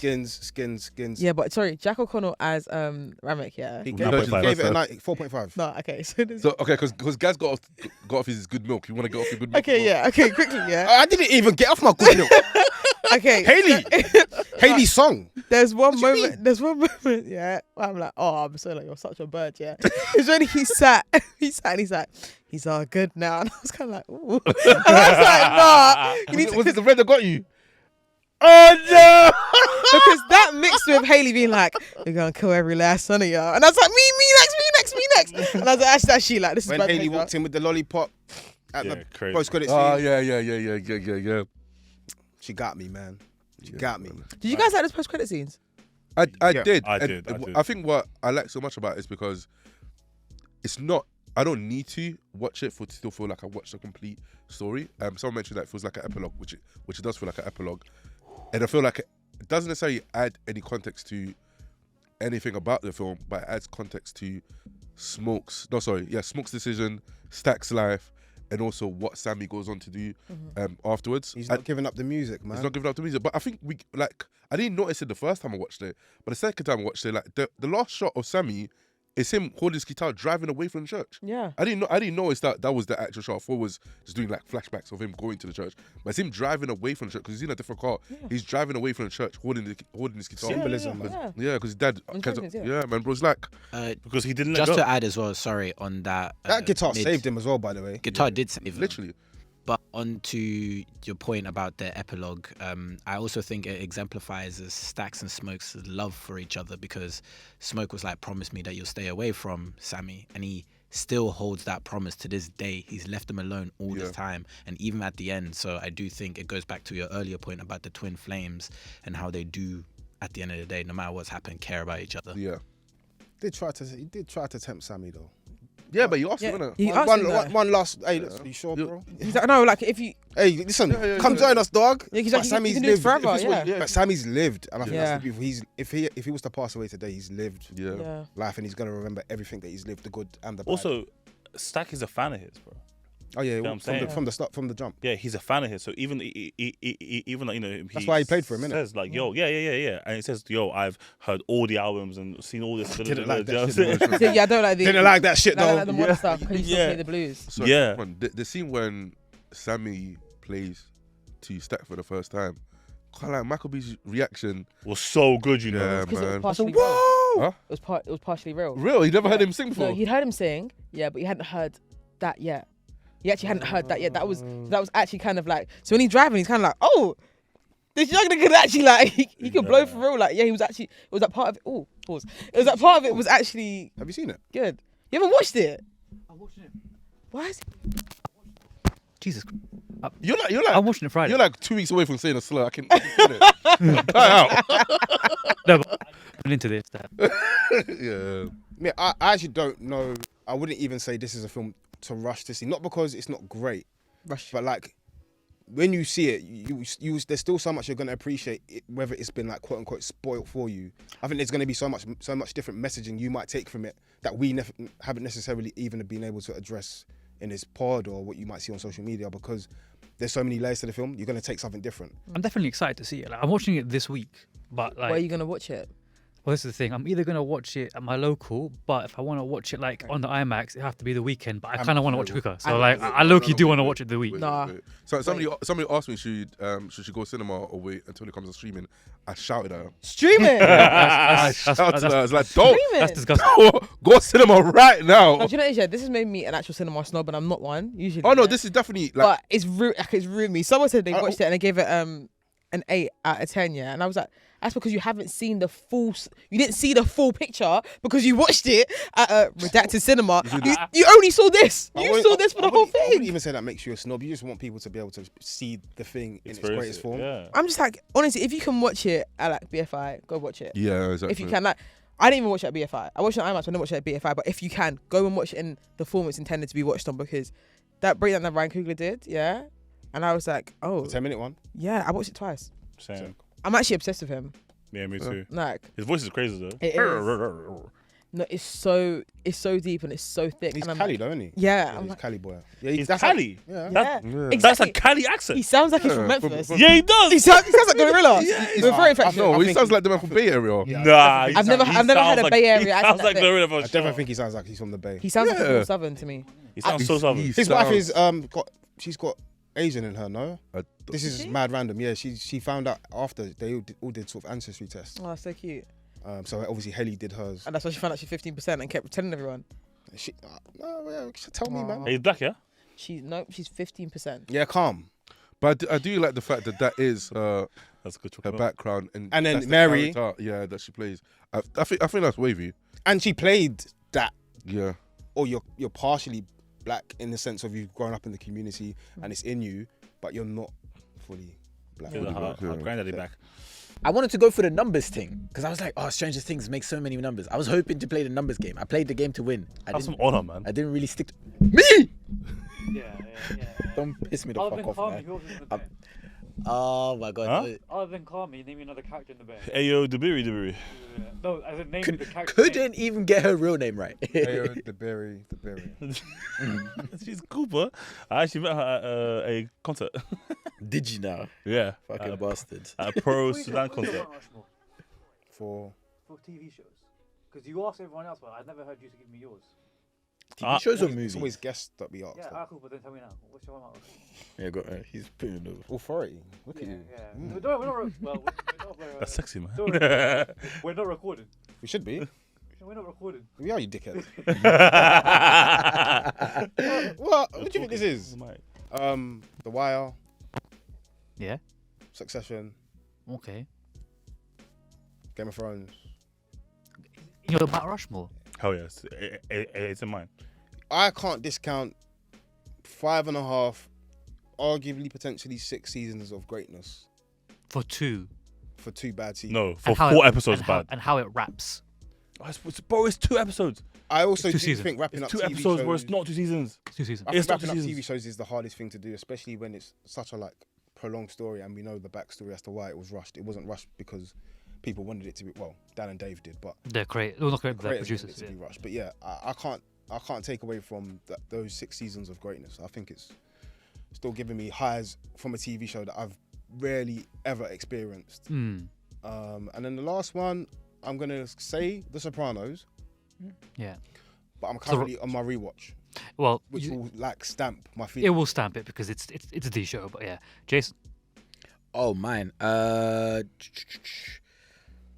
In no particular order. Yes, probably the Mount most Rushmore. recent one is The Bear is in there for me. The Wire. I would also argue Sopranos, and then probably That Sopranos was begrudgingly. I could see it in your face. I'm debating it. Like I don't know if I should, because okay, I'm gonna be cheeky. I'm taking out Sopranos. I'm putting in Better Call Saul and then Breaking Bad as my 4. Yeah, but why is the bear in there? Why not? The Bear in recent years has been my favorite show to watch. Like I absolutely love The Bear. But you're taking Sopranos out for the bear. No, I he took absolutely out am. Better Call Saul. No, he took out the Sopranos for Better Call Saul. So you know, because the last two I feel like have to go in there. But like when I read that list, I'm like, if you have Sopranos instead of the bear, that's the list. I mean, I know it's a bit big-headed, but that's the list. The Sopranos is a fantastic show. Maybe it's a thing because I haven't watched it in You're years. doing the prestige TV thing. Yeah. But it is But there's a reason why. But because okay, it's but that good. no, I hear it. It's absolutely deserves to be prestige TV. It is But I prestige- think no, it is. yeah, Categorically, no, it's prestige but TV. I think The Bear is also prestige TV. Like I think with I don't know if it's there discounted. yet. That is. Oh You nah, know what, man. J- Let's take a page out of Manny's book and be in the moment. No, as in it's not there I yet. think so. I think it is. I think it I, is. I don't think I can say so based on the season 3 that I liked but didn't love. It gave me moments I loved, but not enough for me to say that with 3 seasons and it's not yet completed its story that it's prestige TV yet. Even with Succession, I didn't give it that category until season 4 finished. And season 4 is the best of the 4. I mean, The Bear's great. like I've been on record saying that season 3 is my favorite Of The Bear, of The Bear. Season I absolutely. season 2 is the best, man. I don't know. I love everything about The Bear, man. I love the story. I love the acting performances. There are the actors that are, like Ayo Debe, love as the we were cast. saying, the cast, and it gave me just such a like new appreciation of what, like I guess short form TV can be like, because each episode is only half an hour, and what they do with that half an hour is fantastic. Like I think Sopranos, like I know it's going to be the fringe opinion, but like It's the wrong opinion, but go on. it's fringe opinion, Okay. not the wrong opinion. All right. But yeah, I'll leave it at that. I'll leave it at that. Huss? Oh, mine. Oh, I mean, nah. You know what? We can start the pod now. Obviously. Dickhead. Game of Thrones. The Office. Friends. I grew up in the sitcom era, so that was. I mean, you So could, do you could we. argue. So do we. We're all the same age. Exactly. We're all the same age. For me, like comedy was everything for me. Like, and you guys are now like. Do you know what? I hear it You because get you do get your humor a little bit sitcom-y. Yeah, It 100%. makes sense. That's 3 though. 100%. Last What one. did you say we are? Huh? You said we are something. TV bros now. Your TV bros. So What does that mean? just like we overanalyze everything and etc. And all of that. I just He's think calling us snobs without calling. Basically, yeah. He's trying to. it's, Yeah. it's the whole like what's it, prestige. Like I've seen all those films. I've seen the Sopranos recently. Do you know what I mean? Okay, and that, but like they're all wavy. They're all sick, bro. There's actually bear shows that are sick. You ain't But seen The Wire. I just You ain't seen The Wire. I haven't put seen that The Wire, nigga on but you blast ain't like seen you ain't seen fucking also Agents of I knew you were gonna draw for that. I knew you were gonna draw Agents of Start- Shield. start the- No, but see, Yeah. but look, this is my point. I have This- seen enough of Agents. This is my point. This is my I've point. seen I'll be real though. Like he's valid in doing all that. No, but this is my point with all of you. This is my point with all of you. Yeah, but if okay? we're right, what's the I problem? enjoyed it. No one said you couldn't. can't. Exactly. I enjoyed it. Okay, I think okay, that the. He's now being snobs to us. Yeah. Yeah. He's that's like, what you're he's flipping doing. out. Yeah, He's he's flipping flipping out. Yeah, he You is. man, You know, you man he's said playing. all of your Mount Rushmores here. I said, yeah, cool, bless. I didn't say anything about yours. It wasn't. You said let's carry on talking about the pod. You said let's move He on. said Agents of Shield. So? Agents of Shield is It's not in on your Mount Mount Rushmore. Rushmore. Don't chat shit. Huh? You're lying if you No, say but- Agents of Shield but- is on your Mount Rushmore. It's not, but I think it is a very, very, very, very underrated series. Okay, I'll give that to you. I haven't seen it, so I So can't. what's I can't. your Mount Rushmore? Yeah, what's the Mount Rushmore? So Friends, Office, Game of Thrones. Yeah. And then there was something in my head and it just hasn't popped up, but Why do I feel like it's the Fresh Prince? nah, it's not Fresh Prince. Oh, so you hate black people? Sometimes. Whoa. I don't know. Let's move on. No, what's your fourth one? Your fourth. I don't know. I'm a film guy, man. But you can't name one TV show. I told you he's the snob. You called us snobs. It's No, not me. I know I'm a snob. I am a snob. Like, you should see whenever we have guests in future reference, when they say their top 4, I just look away. I'm like, all right. I know if you don't hear The Sopranos or The Wire, you're looking away. Yeah. Because the other two, even though recently I said Better Call Saul, so mine are just for reference are those two, The Wire, Sopranos, Better Call Saul, and Breaking Bad. Better Call Saul is the one that I'm like, all right, cool. If you don't look at that one, it is what it is. But the other 3 have to be in it, in my opinion. Breaking Bad. Yeah. Yeah, those are like the typical. But I will say Succession is one that I hear. Like, it's, you know what I'm saying? Like yeah. The Bear, you know.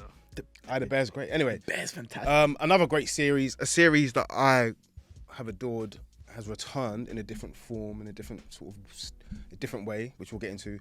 Daredevil Born Again. We're here to do like a season wrap up / review. It's going to be an interesting one because I think there's going to be a host of different sort of views on how the series went. Oh yeah. Let's get into it, man. Daredevil Born Again, season 1. Season 2's already filming.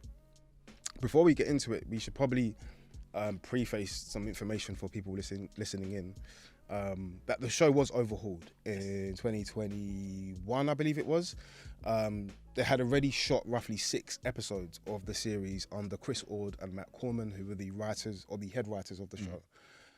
Kevin Feige saw what they'd already recorded and wasn't happy with the quality or the lack of continuity from the previous Daredevil series that was on Netflix. You can arguably say they made it too MCU-ish. Yeah. Which as we will get into, we'll talk about. They brought in the Punisher show on Dario Escada Payne, Nice. which is evident Yeah. in some of the very episodes. evident. You can see the affinity that he has for the character, the Punisher. They also brought in Aaron Moorhead and Justin Benson, who worked respectively on Loki and Moon Knight, Yes. to essentially shoot some new scenes, which they attached to what was already shot, alongside 2 extra episodes for the back end of the season, which was episode 8 and episode 9. That's the context of the entire season as a whole for people listening. And obviously, I'm sure you guys already knew that, but just to get that out there.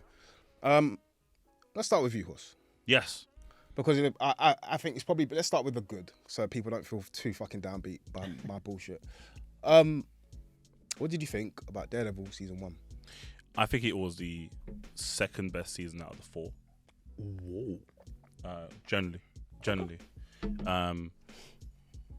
I think that the scenes that were reshot were key that they were reshot. I'll be very clear on that. Especially the ones that we were told about, because I did read I read that thing where it was like every single thing that changed that was like confirmed by Disney, right?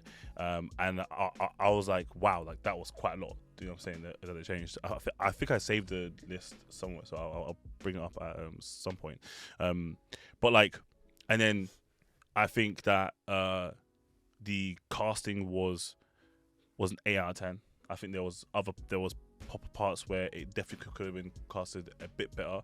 I see why they didn't have much of an affinity to Karen and Foggy. I was upset at the start, and around episode 4, I realized like there's a whole different meaning to what this season is. It obviously has the MCU effect, where a lot of whatever storyline they choose to go with has to make sense in the continuity of the MCU, right? So there is going to be some fallback on the grittiness of the Netflix series. But I actually thought, that it was Charlie Cox's, I think it was his second best outgoing as Daredevil, personally. I think it was Kingpin's worst outlook on the 4 seasons. Tremendously. No, okay. I think But- you're being a bit harsh, But but I actually I'm not generally think the writing of the series is what was fantastic. really. I genuinely loved the story that they chose. I didn't like certain bits. I don't think it was a perfect series at all. Okay, but yeah, for me, it was everything that Gaz made a point a couple weeks ago. Okay, saying that the whole Netflix thing where they like extended dialogues and the monologues and etc. And to be fair, brother, yeah, I actually agree with the new showrunners where I was like, it is a bit long, bro, and it's because they didn't have the budget to do 1,000 action scenes. So let's just sit in a room, okay, and they can speak for like 11 minutes, bro. Like, it was cool for certain scenes, obviously like the roof scene and whatever, cool, but like it was freaking long. I think this season proved you can still have those conversations in way smaller like and impactful increments, like the scene with Daredevil, Matt Murdock and the White Tiger's daughter or niece or stuff like that. You felt something watching that scene? What in the office? Yeah, Yeah. of course. That was a dope scene, bro. Okay, there's a scene. Obviously, all of the courtroom scenes, fantastic. I love the courtroom scenes, especially when obviously like they got the informant in, and then obviously like he didn't snake it. You get me? I was like, God damn it. Okay, that was powerful as hell, right? Bloody hell. Yeah. I thought it was. I thought it was Superstar over here. I thought it was a unique take on the thing, character. And the last, I know what Gaz is gonna say. Oh, the last two eps were done by the other showrunner, so it was the best episodes. Blah blah blah. Just don't agree. I think episode 4 was the best. Why'd you always do that? What do you mean? That speaking for people things. How'd you do that? I don't know. It's funny. Okay. Yeah, what? See, sitcom humor. This guy lived on it. You weren't kidding. Funny for you or for everyone? Everybody and me. Also, I don't try to be funny for everyone. I try to be funny for me. And then if I find it funny, then it's funny. You just said everyone though. Yeah, but then I rethought exactly what I said. You can do that. Yeah. Is that your spill on the season? Yeah, that's my general spill. Jason? It was cool. No, I'm joking. I think I disagree with her saying that out of the 4 seasons as a whole, it's the second best. I would probably put it second worst, I guess. So third. Third, I guess. Yeah, in that sense. I don't know why I said it like that. It was a bit awkward. But yeah, so like the third best season. I don't know. I feel like this is a show where you can tell that there was a lot of rework done. Like, I think it was very obvious and stuff like that.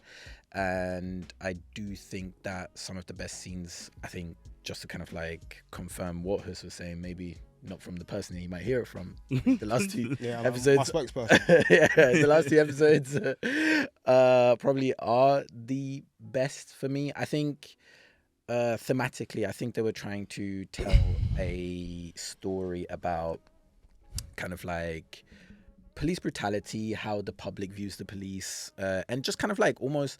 In which episodes? I think throughout the entire season, especially within the first 2 with the White Tiger, it really kind of like spoke to the systemic issues that the police have with the communities, the obviously the minority communities that they have, and then even throughout later on, you have the task force that Kingpin makes, and they all wearing their Punisher kind of like things, and like it really that made no sense to me, by the way.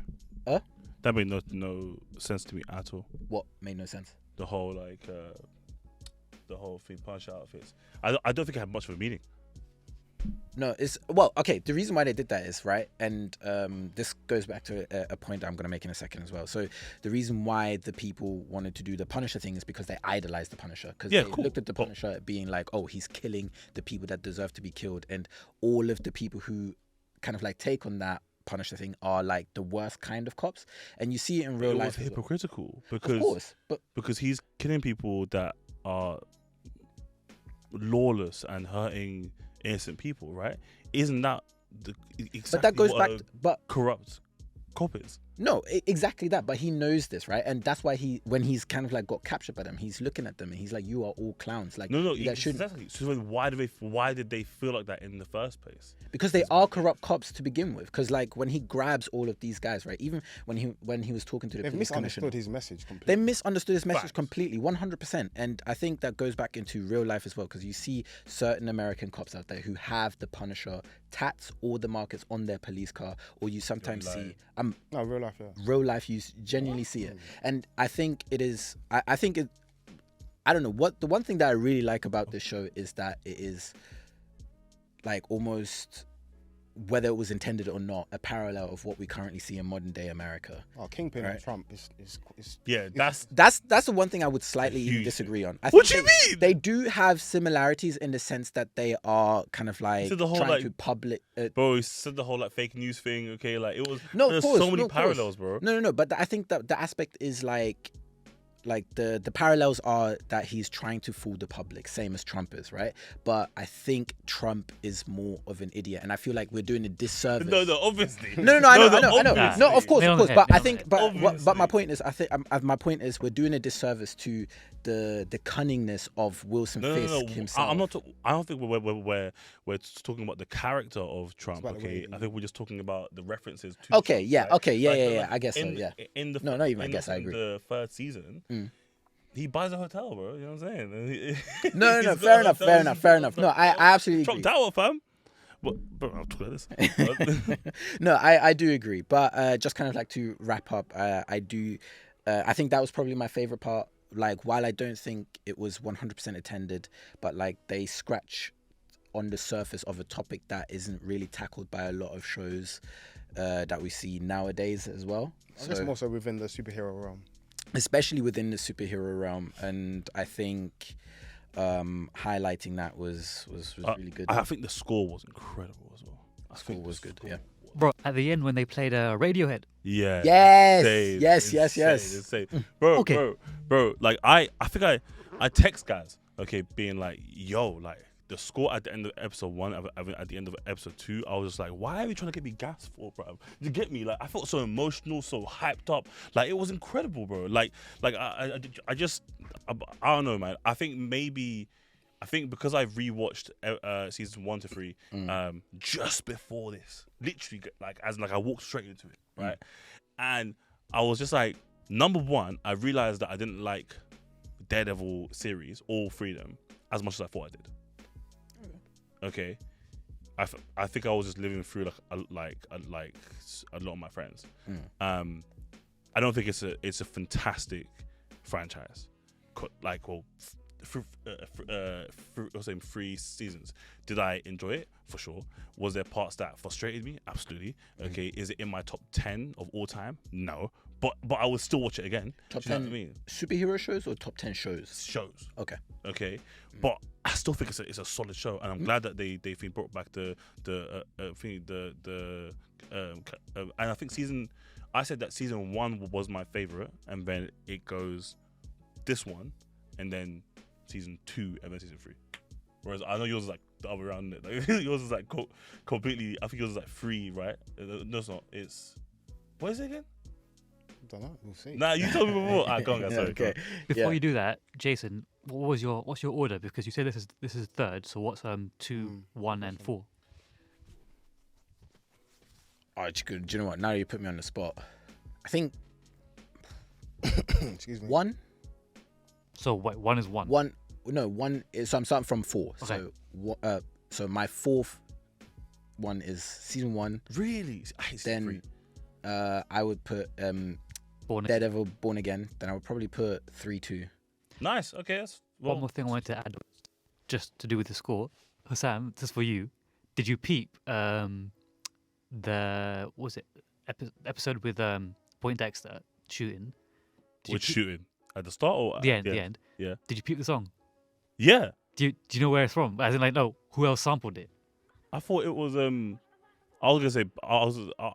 was gonna say Penguin, but maybe I'm wrong. No, like what music artist sampled it? Who? Probably gonna say like J Cole or something. Yeah, do you not remember the Born Sinner trailer? Oh my Right, that's what I'm days! trying to say, because that's the first thing I thought of when I heard it. I was like, oh, no way. Oh shit! Score's amazing. There you go. Top Scores tier. great. Scores great. But yeah, Sure. tell us your thoughts, man. Yeah. Let's hear it. The long awaited. Let's do this. It was a decent series. There's parts that I enjoyed. There's parts that I didn't enjoy. I'll go through what I mean, we could save it for the pod itself, but overall, I think it's a mismatch of two sort of creative visions put into one. And they did their best that they could to bring them together. But you can clearly see from a visual perspective and storytelling perspective that it was cut and sort of meshed into one season. Especially the scenes with the Punisher. Like, they do feel like from a different vision. Yeah. Like, Okay. And it's in a sense, it's like you have a weird feeling where I loved that Punisher scene in episode 4. It's probably one of my highlights of the season.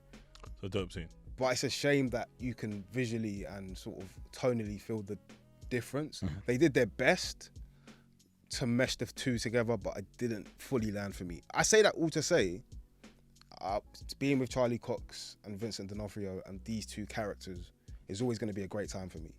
So even if I have huge to minute issues with the entire show, Yep. just being with those guys, level of satisfaction and feeling. But the problem with that is, let me get into some of my issues. Yeah. And for example, when you spend time with Karen and Matt in Yeah. episode 9, you can feel the on-screen chemistry, you can feel the history, you can feel the relationship these two characters have. You right. If I compare that to the likes of Cherry, Kirsten, and even like Fisk and Buck Buchanan. Buck himself is quite like a cool character. He is pretty cool. He gets more influential towards the end. But his actual relationship with Fisk doesn't feel lived in. Yeah, and true. I don't want to be the guy that's just going to compare, but it's hard not to because they're essentially in the same world. What to The original show. yeah, to But like Wesley from episode 1. Wesley, yeah, sorry. Like you can feel that the history between the two, the relationship, the bond that they have, and the fact when He Wesley speaks passes, for him and everything. when Wesley passes, like Fisk feels that more than a lot of like moments you might have with Fisk in the series. Like that actually pains him, and it was quite a surprising thing for Fisk, for me to see Fisk feel that way about Wesley, because I would have just thought that's just one of his lieutenants. Yeah. Well, But he actually has a deep affinity for him. Well, I saw someone say that saying that like people shouldn't directly give Buck and Wesley a comparison, because the actual comparison is now It's young boy. no, it's Vanessa. Okay. That's the way that like that person saw anyway. Okay, the fact that, Interesting. What, like Vanessa is like his Wesley. it's like the blind trust. Yeah. Right? Like he. But knows. she's arguably his equal. Yeah, no. Yeah. But nah, because he's still a step ahead of her. Every time she thinks that she's got like a step ahead of him, okay, he's like, I know. he's like, yo, G, man's been watching you. Do you understand? Okay, and then I think at the end she clocks we're not equal.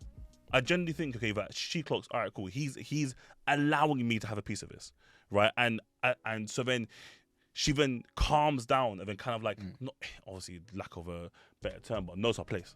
Right? Do you know what Yeah.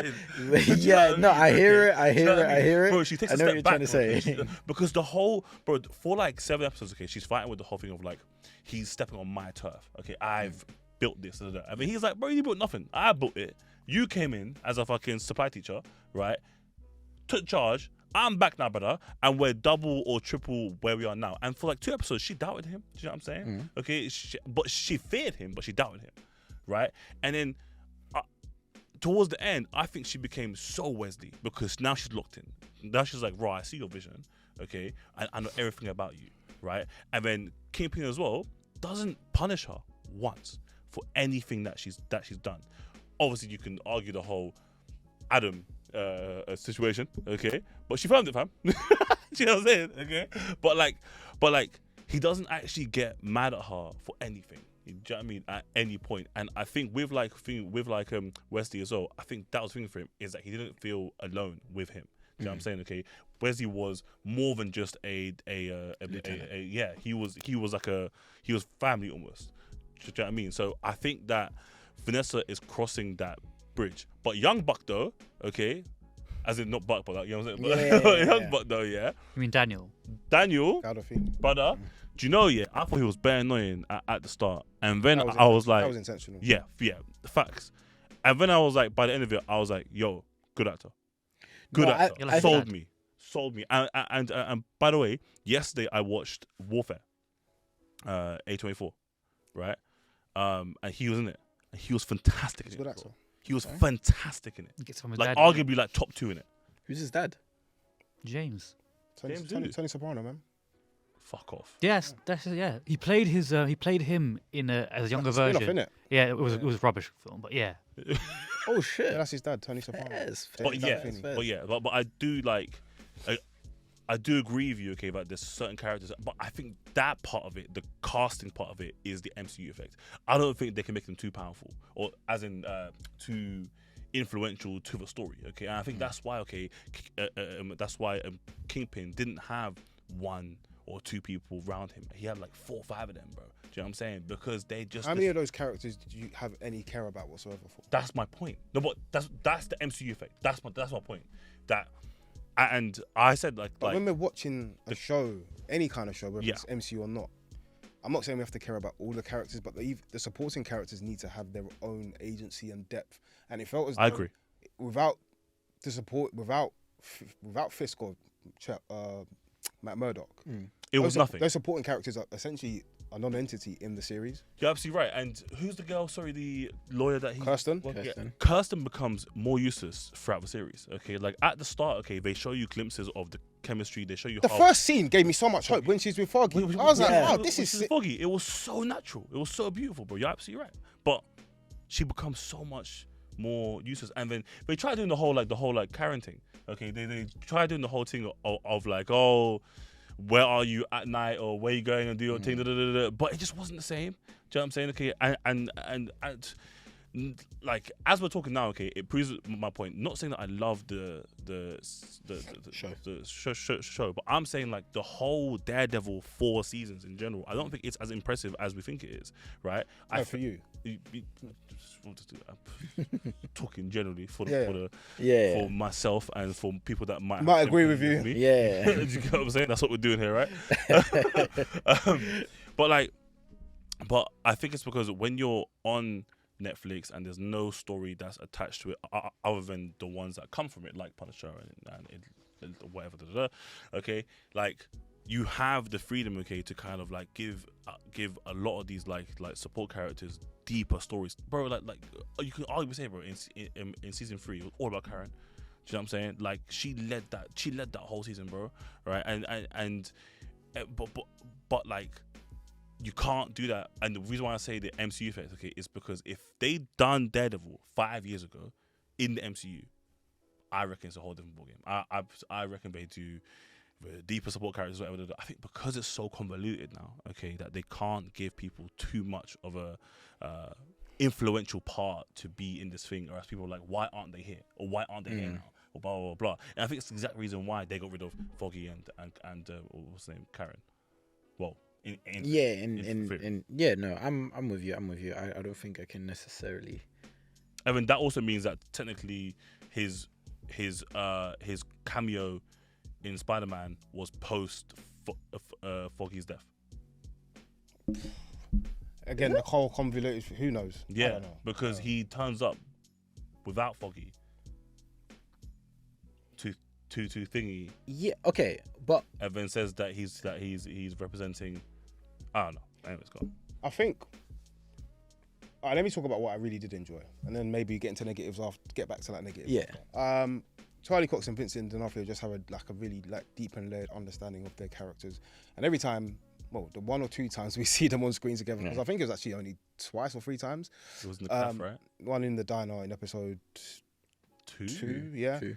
Amazing scene. Great. And then obviously episode in episode 8, where the use of color in that episode was on the nose, but still beautifully done in my opinion. I think it was fantastic. Yeah, they have a deep layered understanding of those characters. It just felt like I was just watching when they were together. It's natural, isn't it? Felt natural. Even their understanding just in their scenes apart from each other. I think this is arguably the best performance from Charlie Cox as Matt Murdock. because you spend more Yeah. time with him as Matt. You disagree? Maybe 3. I like it. I like that arc in 3 a lot. I love 3. Yeah. So Yeah, I'd maybe. agree with you. I might go second best then. I agree Yeah. with you, season 3. I love the Punisher's scenes where we get him. So episode 4, that 5 minutes conversation about Foggy and about why you're doing what you do.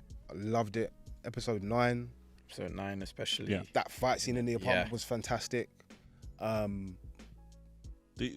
Was it season 4 or 5 where I spoke to you about? It was the first time that they both broke their thing promises, right? Because obviously he said that he was gonna get involved, and then it was like, I'm not him anymore. And then they had that the parallel shots of Kingpin fighting with Adam. That's episode 6. Yeah. That episode was my favorite episode. Again, I'm gonna sound negative.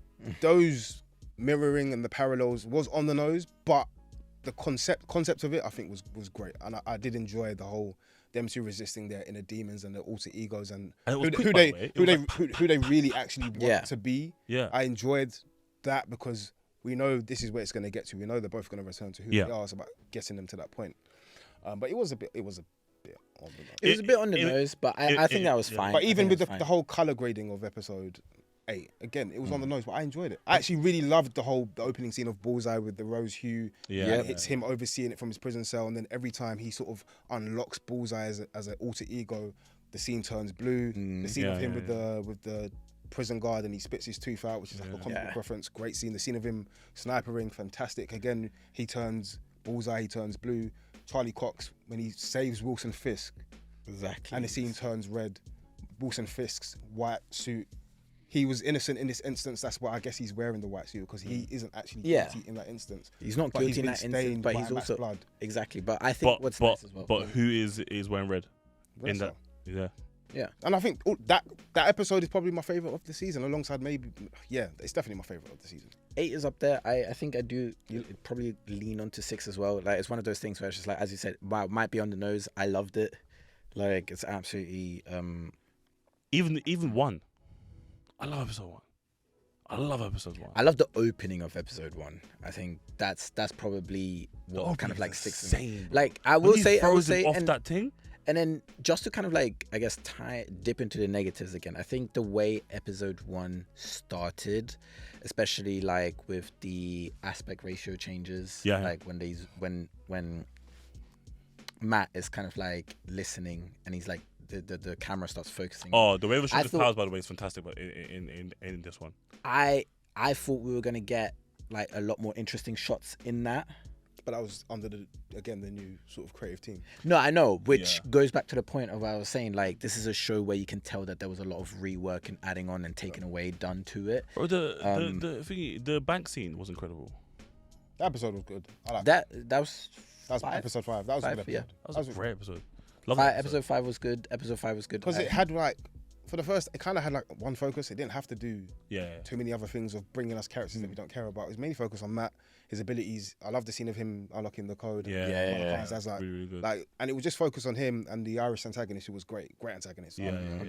And it was just him in the bank solving a crime in New York City. It was, a grounded Daredevil episode of him, but it's just Matt instead of Daredevil. Could you also say that was the best integration of the MCU in a It was a series? bit cheesy. Hmm? It was a bit cheesy. It was funny though. But I think that's what made it Daredevil. I think in season 1 of that, he was so much more fun. Okay, even when he was like fighting crime and and doing it in like a secret and stuff. Okay, there was like banter with him and who's the nurse again?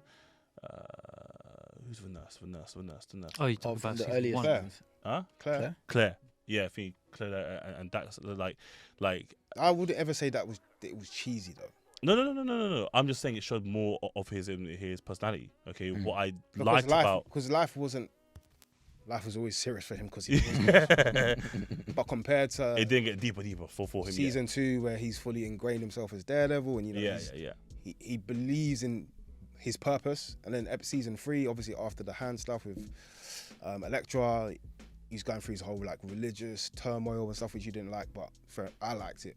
But that whole religious turmoil, that's when it got darker and more serious as it went on. You're absolutely right. I think But season 1 that's why it's a perfect thing with season 1, okay, because he's at this point he's now not Daredevil, right? Well, in his He's just Matt. Okay, he's just Matt, right? So you could say he's like trying to transport back to that time in his life where it was just work and he had these powers, so he's using them, yes, but he's not being, you know, Daredevil. You know what I'm saying? So, and I think obviously, like, you know, mixing in Kamala's dad, you know, and that kind of stuff here was just I think like that part wasn't the cheesy part. I think the cheesy part was like the interactions and that kind of stuff. Okay, but I think that's what made it kind of like super light and like, you know, and it felt like I was reading a comic book. You know what I mean? Like that whole scene. Because not all of those Daredevil comics are. Obviously, different writers will bring different sort of tones in it. So, John Bernthal was, for me, Wilson Bethel was a highlight as well. I just think, again, he's another one that we didn't get much of him speaking per se, but I think one thing they did beautifully alongside the colours of him awakening was the conversation he had with Matt, where Matt comes to visit him and he says to Matt, "You're the good guy. If this was another time in another world, you'd be saving me. You'd be my lawyer." I think it was, or something along those lines. Yeah. Fast forward to the end of the episode, and he saves his antithesis, the person that he despises the most, is the person that he saves in Wilson Fisk, which goes back to the point of Bullseye being the person to remind Matt of who he is. Yeah. Especially after the fact, was it before or after Matt smashes his face on the table? I think it might have been after that. No, it might have been. He ends the scene by smashing his face and then telling the cop, "All right, I'm done now, innit?" What's that, sorry? He ends the scene by smashing... So it was afterwards, yeah. It was after that conversation. And I found it, I really enjoyed some of the writing for Bullseye. And not necessarily all storytelling writing, but also like the visual writing for his character. And we know we're going to get more of him in season 2, which I'm looking forward to. I think Wilson Bethel's got Bullseye is one of my favourite Marvel antagonists as a whole. Physically, tapped, mentally, he's gone. And I think you could see that in the first episode where Matt's holding him off the roof. Yeah, he'd given up life. Like if Bullseye, I think you could argue Bullseye he wants to die. I think he does. Like even when you see that one scene with him and Vanessa, and he's given up on life. He's given up on life. Like, but at that point, he was drugged up though. You know what I mean? He was like sedated. Was he? Yeah. Oh yeah, of course. Like, but even then, I do think like he is. That's still lingering there. Yeah, still lingering that he's still. And Vanessa kind of like coerces him into believing and living again. Yeah, exactly. Do you think that well, it's, like I'm like Stevens as well, but do you think that he just wants to die fighting? Do you know what I'm saying? I don't know about die fighting, but I think he's tired of being used as a tool for other people's schemes and army, police, Fisk, Vanessa. He's just been literally for the entire time that we've known him as a character. He's been used for his physical capabilities and not seen as a human being. And the only people that saw him as human beings within the two contexts of the two shows are his therapist. Is it the lady that he ends up in the car with towards the back end of the season? Yeah. Where, you know, when he goes to fight Fisk and she's dead in the car with him. Oh, the girlfriend. The girl that he was obsessed with. Yeah, but but she fucking hated him. She thought he was tapped. Yeah, only when she clocked he was tapped though. Yeah, but after their first meeting. But she was willing to forgive him then to a degree. Remember, like he ran after her, like while she sat down with him and that's true. That's true. One thing I wanted to add. Karen, no. Karen. About that was, did you peep in their first fighting scene when of Daredevil Born Again, when they're on the roof fighting and like Matt's obviously in bare pain. Bullseye kind of like slaps him on the arm, almost like in a friendly way to say like, "Oh, we're kind of destined to do this." Like, good fight power, isn't it? Like. This is what we do, No, I think he's a great character. I think looking forward to seeing more of him in season 2. I think that's a perfect segue of like a wasted villain. Who Bullseye? Oh, Muse. Oh, that was on my list. I think Muse. I think he was a perfect villain, but yes, he's a great villain. He's a from the concept of him. Yeah, it was really cool. Yeah, the conceptual like.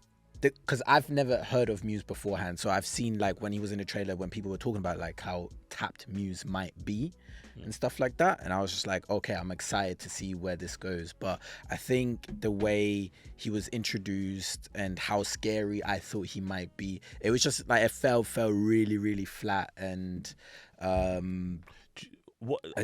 the intention of it was really good. Like as in like I like the fact that he is Time. Oh yeah. Oh yeah. Eight. What? Sorry. 8 minutes. Alright, cool. He definitely is he's like a person you would get in like real world now, where you would hear in some like Netflix documentary and go, yo, how can that be real? Do you know what I'm saying? Yeah. Like, blah blah blah. So I think it was good that as like a mayor he had to deal with that. Right, he has to deal with like a real world issue, but at the same time as well, as obviously because we're in the fucking MCU, right? As a vigilante, that's difficult to watch because it's like, wait, how can I not help? So, if the intention was to have obviously Kingpin and Daredevil kind of fight their demons, like, yo, how can we both stop this person in our own ways, blah blah blah, or obviously just shed light on what's going on, right? It done a perfect job. Was he used at the minimal amount? Yes.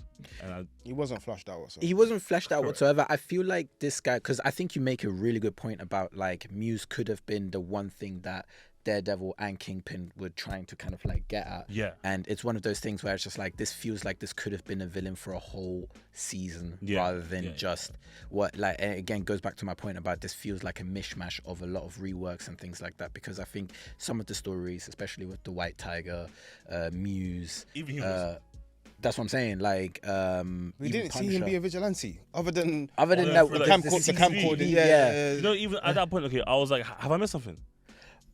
Like I And I genuinely think I would thought- have liked to have just seen. I would have liked to have seen more vigilantism. Seen as vigilantes are this big issue in New York City that Wilson Fisk seems. It's only been two.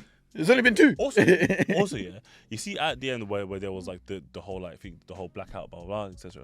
Okay, and did you guys get like a feeling at that point, okay, that we're not in the same timeline or universe as Earth 616? Hadn't crossed my mind, but It didn't cross You my can mind, elaborate but I about can. that. Because at I that guess so. point, okay, I was like, brother, this guy is the mayor, and he's talking about like he's talking. Do you know what I'm saying? Like, You know where what I'm is saying? everyone? Like, yo, Where is there's a everybody? blackout. He's talking about like vigilantism. Okay, he's starting a whole port. Okay, with like This is with- after he got with- exposed as well. Yeah, But then again, yeah. but to it's be like- fair though, but then I- obviously we see him in thingy in Echo, blah blah blah. But they don't actually directly reference him. Okay, Vanessa just says that he's been gone for a while. Blah Yeah. blah blah. Yes, he's got his scar, but that could be for any fucking Fisk, right? But like that's why I think I don't know. I think at that point, okay, I was like, wait a minute, where are we? Do you know what I'm saying? Because if they're making so much effort, okay, to not cast a crazy supporting cast, okay, to do this, okay, and they're getting rid of what's his name, Foggy and blah blah blah, then that's to have the continuity of the MCU, right? But at this point, okay, half of the MCU's characters live in New York. Doctor Strange. Yeah, Kate Bishop's dealing with vampires, so let's forget Kate. yeah. So at that point, okay, I was just like, what is going on, bro? Do you know what I'm saying? Like, I was super confused. So then I thought, Where maybe Luke Cage it's a in different them? timeline. Where Luke Cage in them? Where is Spider-Man? Where's Spider-Man? Where is Spider-Man? Where's your friendly neighborhood We Spider-Man? have got him locked up, chained up. Bear in mind, okay, Hell's Kitchen is like, I googled it by the way. Hell's Kitchen 20 is a minutes. tiny area It's of like- New York, it's by the so way, as well. small. Yeah? It's a tiny area. But I just honestly, like at that point, okay, I was like, we cannot be on the same Earth. We cannot be on the same Earth. I'm so sorry, we can't. Yeah, Can't. it's. I Evan, think the it's Daredevil, difficult to the- place. the- I think it's difficult to place It's where difficult it to is. place, bro. I think it goes back to your point what you said earlier as well, like with how, like, where do we even place it with like the MCU and Spider-Man, like Charlie Cox's Where? cameo there? Like, where the fuck are we? Like, how It's- how much it time has become a bit too big. it's As a- become as a too big? unit. Because how much time has it passed that, like, since Wilson Fisk has been exposed as Kingpin, right, to then turn around to get the whole of New York, by the way, same to vote for him. But I guess it comes back to the whole Trumpism aspects and whatnot, because even though we know he's a convicted Human beings rapist, are stupid.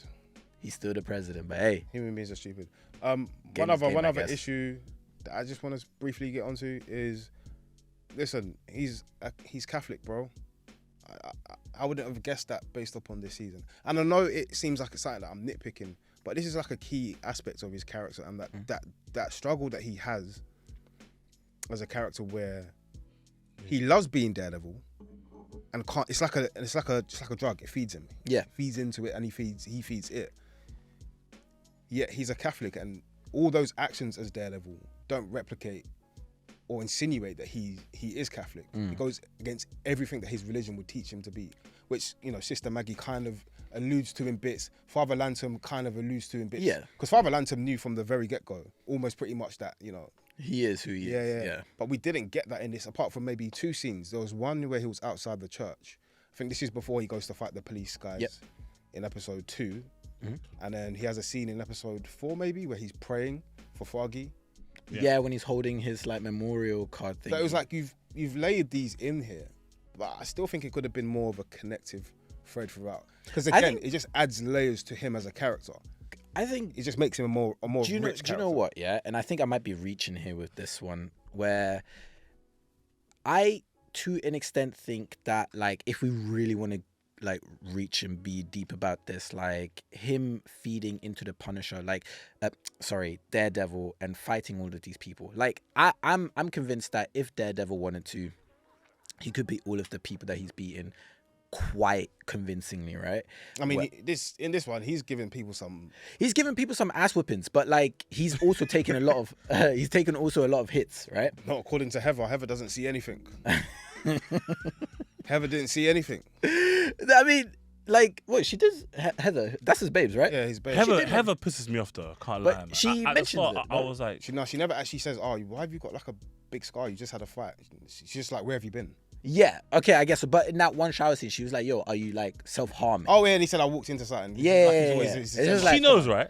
I think she's trying She to knows, get. right? She I don't knows. think she knows that he's the Daredevil, but she's like, "Yo," Bro, because she's a psychologist, right? Why does she also accept being the director of the mayor's mental health organization? Even that makes sense. because he chose Karen, man. Hey, Karen, Yeah. Karen. He said Karen Yeah. once. Yeah, she tapped out, man. She knew from then. Yeah, that's what I'm saying. She knew from But what I was gonna say was that you know, in I think in some extreme senses of Catholicism, there's this idea of penance and punishment, Facts. right? And I think Daredevil, or him being Daredevil, plays a part into it, and I think he lets himself get punched because he's like, I'm currently sinning right now, I shouldn't be doing this, I know I shouldn't be doing this. And he's like, it's all like it's this It's a weird duality. It's this weird duality of this back and forth where he's like, he's beating people up, but he knows he's sinning. And I do think it plays a little bit into his Catholicism and how he views that's a nice his. point. That's a nice point. But obviously they didn't address it directly. No, they didn't address it directly, but that's what I'm saying. Like, if we want to go, like, take a leap. Oh yeah, reach it's and a stuff decent like reach that. though. Yeah, I'm like I think. I think let's that do was some it. favorite parts because let's wrap up. Let's do some favorites and dislikes from the season. Favorite episode. Favorite episode, probably. I'll I've go got- first if you want. 9. I just love finale, yeah? the What do you like about it? the fight scene. Yeah, was cold. yeah, the fight scene was cold, man. And But like, was fire. I can't lie. And I think they made more of a conscious effort to shoot more scenes in dark in the final two yeah, episodes man. because the previous episodes are shot in like it's very MCU, very bright, right. Yeah. almost lack of like character. Whereas the final two, they did a lot of like darker nighttime scenes, which I think worked quite well. I agree. Favorite episode? I think the first scene was super dope. I think I'm gonna go 618. Oh, you doing 3? Oh, you're doing 3. Cool. Yeah, top 3. Yeah. 6, Okay. 618, as in 6 as the first one. Yeah, and then 1 as well, second. Yeah, 1 second. I think 6 for the duality of everything. I love the way it was shot. I just think it was like really super powerful. You mean shot or like edited? Edited, Or both? yes. Maybe both. Yeah. Arguably, yeah. Like as in like the pace of it, like the quicker each of them got, the quicker the shots got. Mm. Yeah, so it was super sick. And then episode 1, mainly because of the opening, okay, but mainly because it probably has my favorite scene in the whole series. What, the mask falling? No, was him throwing pointing star Yeah. Oh, off the do you know thing. what? Yeah. The reason why is I don't know. because, bro, I came off just seeing the whole 3 seasons where all he was doing, bro, was beefing, killing people. Like, I'm not on it. The last scene that I watched of him was him grabbing Kingpin and being like, because he couldn't do it. The man that has killed people that he's loved and everything across the time, across years, he couldn't do it, right? But that, I think, watching Because he lost his best friend. Yeah, lost he his best lost friend, his and best that was friend, his- and watching that last straw. Father Lantom, nah, it's alright. Yeah. You can. Yeah. Yeah. I get You're my priest, but it's But the way he done it, the way that he did it without, he was looking forward, and he just went. Because he let go, like he let just go gave of up. He gave up. everything. Yeah, You know no, what I'm I saying? hear it. I hear And it. that scene for me, I almost like shed a whole tear, bro. I was like, that was so powerful to me. Nah, bro. that You know what I'm saying? I agree. That's but tough. yeah, I think it's okay. I think if people don't watch the first the Netflix, season. they'll never get how powerful that scene is. They'll never get yeah. it. They'll never get it. That scene is so fucking powerful. So yeah, I would have liked to. I like the big swing they took with it. I still think it would have impacted more had we spent a bit more time with Fergie, because you're gonna always assume that people that are watching Born Again have seen the previous 3 shows, correct. Yeah, or people have rewatched. If you haven't spent, let's say you've watched Daredevil once and then you come into Born Again. Yeah. There's been such a time lapse between your time with Fergie, Matt, and Karen, where you true. don't feel that connection of why it means so much to lose Fergie. Whereas if it happens even maybe like episode 6, and then he has to deal with losing Fergie towards the back end of the season. It's a good point. I think it would have hit more for me. Still hit because I think Fergie's a great character. Yeah. I think he brings so much to Matt's turmoil as Daredevil, where he's never wanted Matt to do that. He wants him to be a lawyer just like him. I love that. Yeah, and their differences for sure. are really cool as well. Them 100%. two. Favorite scene? You've already done yours, kinda. yeah. I'm good. Oh, the action scene, the fight scene. Yeah. You? What's your favorite episode, and then fight as well? Favorite episode? Oh, your favorite scene is Fee, right? Favorite episode is 8. Favorite scene is Punisher. Episode 4. Phil 4, yeah. Made me horny, man. Hey, let's talk about arniness. That scene was dope. Even John Bernthald's hair, he looks wavy, man. Hey, Yeah. He look good looking chap. He's better though, clean cut. He was better clean cut. he was. Yeah, Yeah, I don't. I don't know, you know, he was giving Captain America as Fee Nomad. Yeah, me. No, I man. just saw this dumb And- meme where it's like Matt as Daredevil fighting for his life, and then it's the scene where it's just like Punisher getting his hair cut. Like, yo, You know what though? I saw a tweet and I saw Gaz. You put it on your Instagram. What, the one with Jake Gyllenhaal? No, it's the one right here where it's like it's so funny how His aura or something. no, it's how funny that like the Punisher's superpower is basically he's got more dog in him than anyone else. yeah. That's facts. It's facts. That's facts. It's facts. Because he even managed to get himself out of the fucking prison. Yes, towards the end. Yeah. I do have high hopes for season 2 though. Yes. I know it might seem like I had loads of like doom and gloom. Nowhere near as much Do as. you know what? I actually don't think you did. Yeah. I think it's a doom and gloom in Generally. the sense that like you're not saying this for the sake of hating it, but it's for the love that you have for Facts. the franchise. Yeah, and Yeah. But I actually have hope for season 2 based upon, the new creative team, but the fact that they showed, Oh, good point. they had like a vision for those final 2 episodes leading into 2, and we're going to have what it seems to be like more coherent just characters Yes, now. So we know 100%. Bullseye's coming back, for example, for sure, because we've seen sort of those. Of course, yeah. Karen's back. Like, we know course. we're going to, but I would like them also to flush out Cherry. Flush out Kirsten, the Asian police officer. Like, I'm not saying What, get rid. Angela Ghost. Kim? Yeah, she was I'm not saying get rid of those. Just give us a bit more time with them for us to appreciate them, because, these are like very talented actors.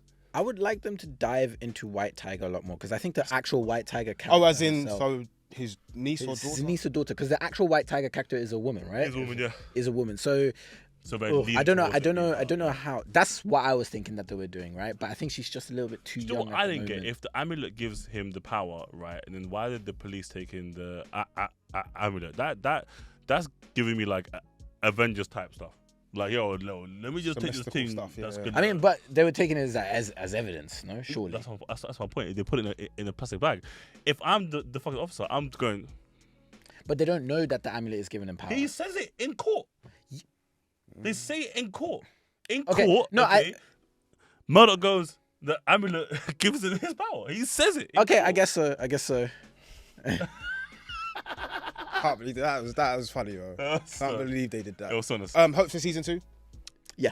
The speech at the end from Matt was cold. When they opened the door though, and he was like, "Oh yeah, we built got a team." A team." I genuinely was like, thought it was "Here gonna comes be- Jessica Jones." Here comes. Luke I think Cage. everyone. The defenders. Yeah. I mean, I think it's And such it a was great just, point. it was just other cops. And I was like, all right, cool. Oh, Cherry again. like, huh? Cherry. Yeah, yeah. Hey, people on Cherry. Twitter hate Cherry. you Yeah, know. I He's a get why. retired cop, fam. People What's hate he doing Cherry. That scene was Loki's point though. I'm with you. Like the minute they opened Because that, you built up. You yeah, built I was up like, a yo, lot. Yeah, 'cause he was like, oh, we're we gonna need see it. all the man them, and then I opened up, I went, oh, Oh, the or random. just like somebody obscure from the MCU that he might have met, like She-Hulk or something. You know what Fuck it, I'm bring saying? back Blade. Walks in. yeah, I like Blade. Go on, do something Yeah, like that. bring Blade. Give us a- They're all in New York. They're all in New York. Do you know what that before we wrap up, the directors, Aaron Benson, Justin Moorhead said, the reason they didn't have superheroes for that is because they wanted it to have an element of real people being able to impact New York and have an impact on the story. That was their reason. Just stop it already, man. Just give me what I also want. think it's just a lot of politics. Yeah, You have to have an I think- agreement to bring back Jessica Jones. I think with so, the I think actress so. and so on and so forth. I'm not sure all of those things were necessarily patterned. Also, yeah, like, oh, do you know what? We didn't speak about Kingpin. You didn't like it? Yeah, go on quickly. Quickly, yeah. I didn't. I think it was his weakest performance as Kingpin. Not to say that it wasn't a good one. I just think out of the ones that I've seen, he was less intimidating. Something was off. Yeah, I think he was less intimidating than his last. I think he was trying to be though, because he's trying to go the Yeah, I actually think. path. Yeah. Yes, and but whatnot. I actually think his special power is intimidation via aura. I was gonna say aura. I was You know gonna what say I'm it's saying? aura. But he did it with that scene with Galloway and Galloway's Oh, yeah. secret family. Yeah, facts. No, That was fucking cold. But look, I'm not saying that he wasn't Kingpin Yeah. at certain points. That was cold. Because he definitely was, bro. And his You know what I mean? actually the whole Galloway stuff, well written. Yeah. Do you know what was cold? Super techie. You see when he's having dinner, and like I came to like murk him, and then box it. That whole scene. That whole scene was. I was like, thank you, bro. Okay, I was like, oh my day, he's back. Yeah. But like, even bro, like, but like, I just, it's just obviously like, man is in couples therapy, right? And he's getting dogged on by his babes, They nerfed him. That's who by the way was getting dogged on by fucking Adam. Yeah. You know what I'm The saying? Vanessa stuff didn't feel natural. It felt weird. It didn't It feel. felt weird because she never gave us the to be the type to cheat on him when we look at the first original 3 Do seasons. you know what? I think I do see the cheating, but the thing is, okay. But the thing is, yeah, it just made him less. No more good women left. Episode 1, It though. just made him less intimidating. That was my problem. Okay. Because now it's like, well, she's got a one-up on you, doggy. Do you know what I'm saying? Okay. And we tried to obviously like equal it out by him murking Adam, right? But I don't think that meant anything because him taking it back. because we didn't meet Adam or know him or anything, right? Do you know what I'm saying? Also, I think it would have been so much more powerful when he said, "I know about Adam." I thought he said she had a kid, fam. That's what I thought. I would have thought that would have been way more, so much more fucking powerful because when he has to deal with that struggle face to face. Do you know what I'm saying? Okay, does he? Because look, it's a win-win. If he kills the kid, crazy. That's like some I Kingpin mean, shit. that's just tapped. That's that, Yeah, that's right? just- If he doesn't kill the kid, he's got to deal with that every single day. Do you know what I'm saying? Okay, give me that turmoil. Give me his pain. Give me his pain. Like we totally forget. Okay, in Kingpin in every season 1, 2, and 3. Okay, when he is Kingpin and the pain comes through, he's either tactically a fucking genius. Okay, he's always one step ahead of everything, or he's an angry maniac. I don't So think, man said Galloway. bro, yo, that was insane. Okay, I don't think we got enough of that in this. Okay, and He kind of planned that scene himself. Like, what that the that was his idea. is that even humanly possible? Yeah, I was gonna say, like, I don't think you can actually do that Got him physically. in actual with someone's head. Probably Yeah. not. They used like No, well, obviously we know that. No, bro. He's Wait, saying, is that humanly possible? Can another can- human can- do it as a can human? I do it to him? But Kingpin does have like He does have a an little extra bit bit of strength. Yeah, he's got more than average strength. Yeah, I think Like that's he's the a point. powerful guy. And in the thing comic books, he's like this, bro. I know he looks weird. I saw, especially in the Spider Verse. So big. He just looks at Spider-Verse, Yeah, Spider-Man. big body, tiny head. So huge. let's do season ratings. Huss, you can give us a start. If I'm giving it my second, I have to give it a little bit higher than I thought I would. So I'm going to give it a 7.4. Jason. I think I agree. I would give it a 7. I'll give it a 6.5. That's not bad. Yeah, I mean it's above average. Yeah. Give it a 6.5 with huge hope for season 2. Yeah, I think season 2 could be. Kiz? I'll go with that 6.5. I think there are parts that I enjoyed.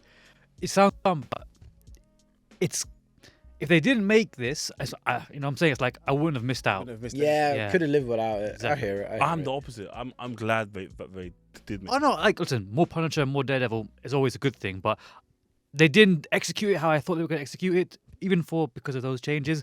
Therefore, I could have done without it to a degree as well. You know That Punisher one though, bring me that. Yeah, that one I need to see. That I Bring need to me see. As in season 3, or as in like They're doing like a one-off episode for him. Oh, I saw. Yeah. I think it's going to be about him breaking out now. Dope. I assume. It probably is. He Yeah. said it's gonna be. They See, always said it's gonna yeah. be dark. People thought, people were speculating that Foggy was going to be in Fisker's prison at the end. But we watched him die, so no. Well, Yeah. it's the MCU. But Oh my they were god. going to be like, "Yo, brother's still there." He just like this. I promise you this: like, if Foggy was in one of them cages, I wouldn't watch season 2. But it's stupid. Well, that's a wrap up of today's episode. A Sinners mismatch with Daredevil Born Again. Make sure you go and see Sinners in the cinema for sure. If you're into superhero grounded-ish stories, check out Daredevil Born Again on Disney Plus as well. If you are a fan of the pod, if you like what we do, make sure to drop us a like and a subscription on YouTube. You can subscribe, right? Yeah. Subscribe, drop a comment, leave us some thoughts on the episode, on our thoughts. Tell us we're great, tell us we're not. It's up to you. Let us know if you did watch Sinners or Daredevil. What you took from it. We'd love what you to took know. from it. Kizar and Huss will be replying on the YouTube. Make sure you check us out on TikTok as well. Post-credit scene podcast, Instagram post-credit scene, Letterboxd. Post-credit scene. It's PCS pod, no? PCS pod. Wow, I don't know. Oh, I'm in Letterboxd. PCS pod. Yes, you're right. And Huss has got some spill for you guys because if you didn't know, we've got something coming up. Yes, we have our film and TV pub quiz out this Saturday. I think this episode comes out on Tuesday, so you guys got a few days to get your tickets. Hopefully it's not sold out by then, but it's £10 ticket, guys. 5 people per team and a £250 cash prize for the winning team. Win yourself some money. There'll be some fun rounds and stuff. So yeah, please, we'd love to see everyone there, and let's get it. Yes, That's sir. over and out. Let's go. Yes, sir. Nice. I need some water. God. That was good. Yo, I thought we'd beef more, guys, mate. That was good. Hi, I'm Lashana Lynch, and you are listening to the Post Credit Scene podcast.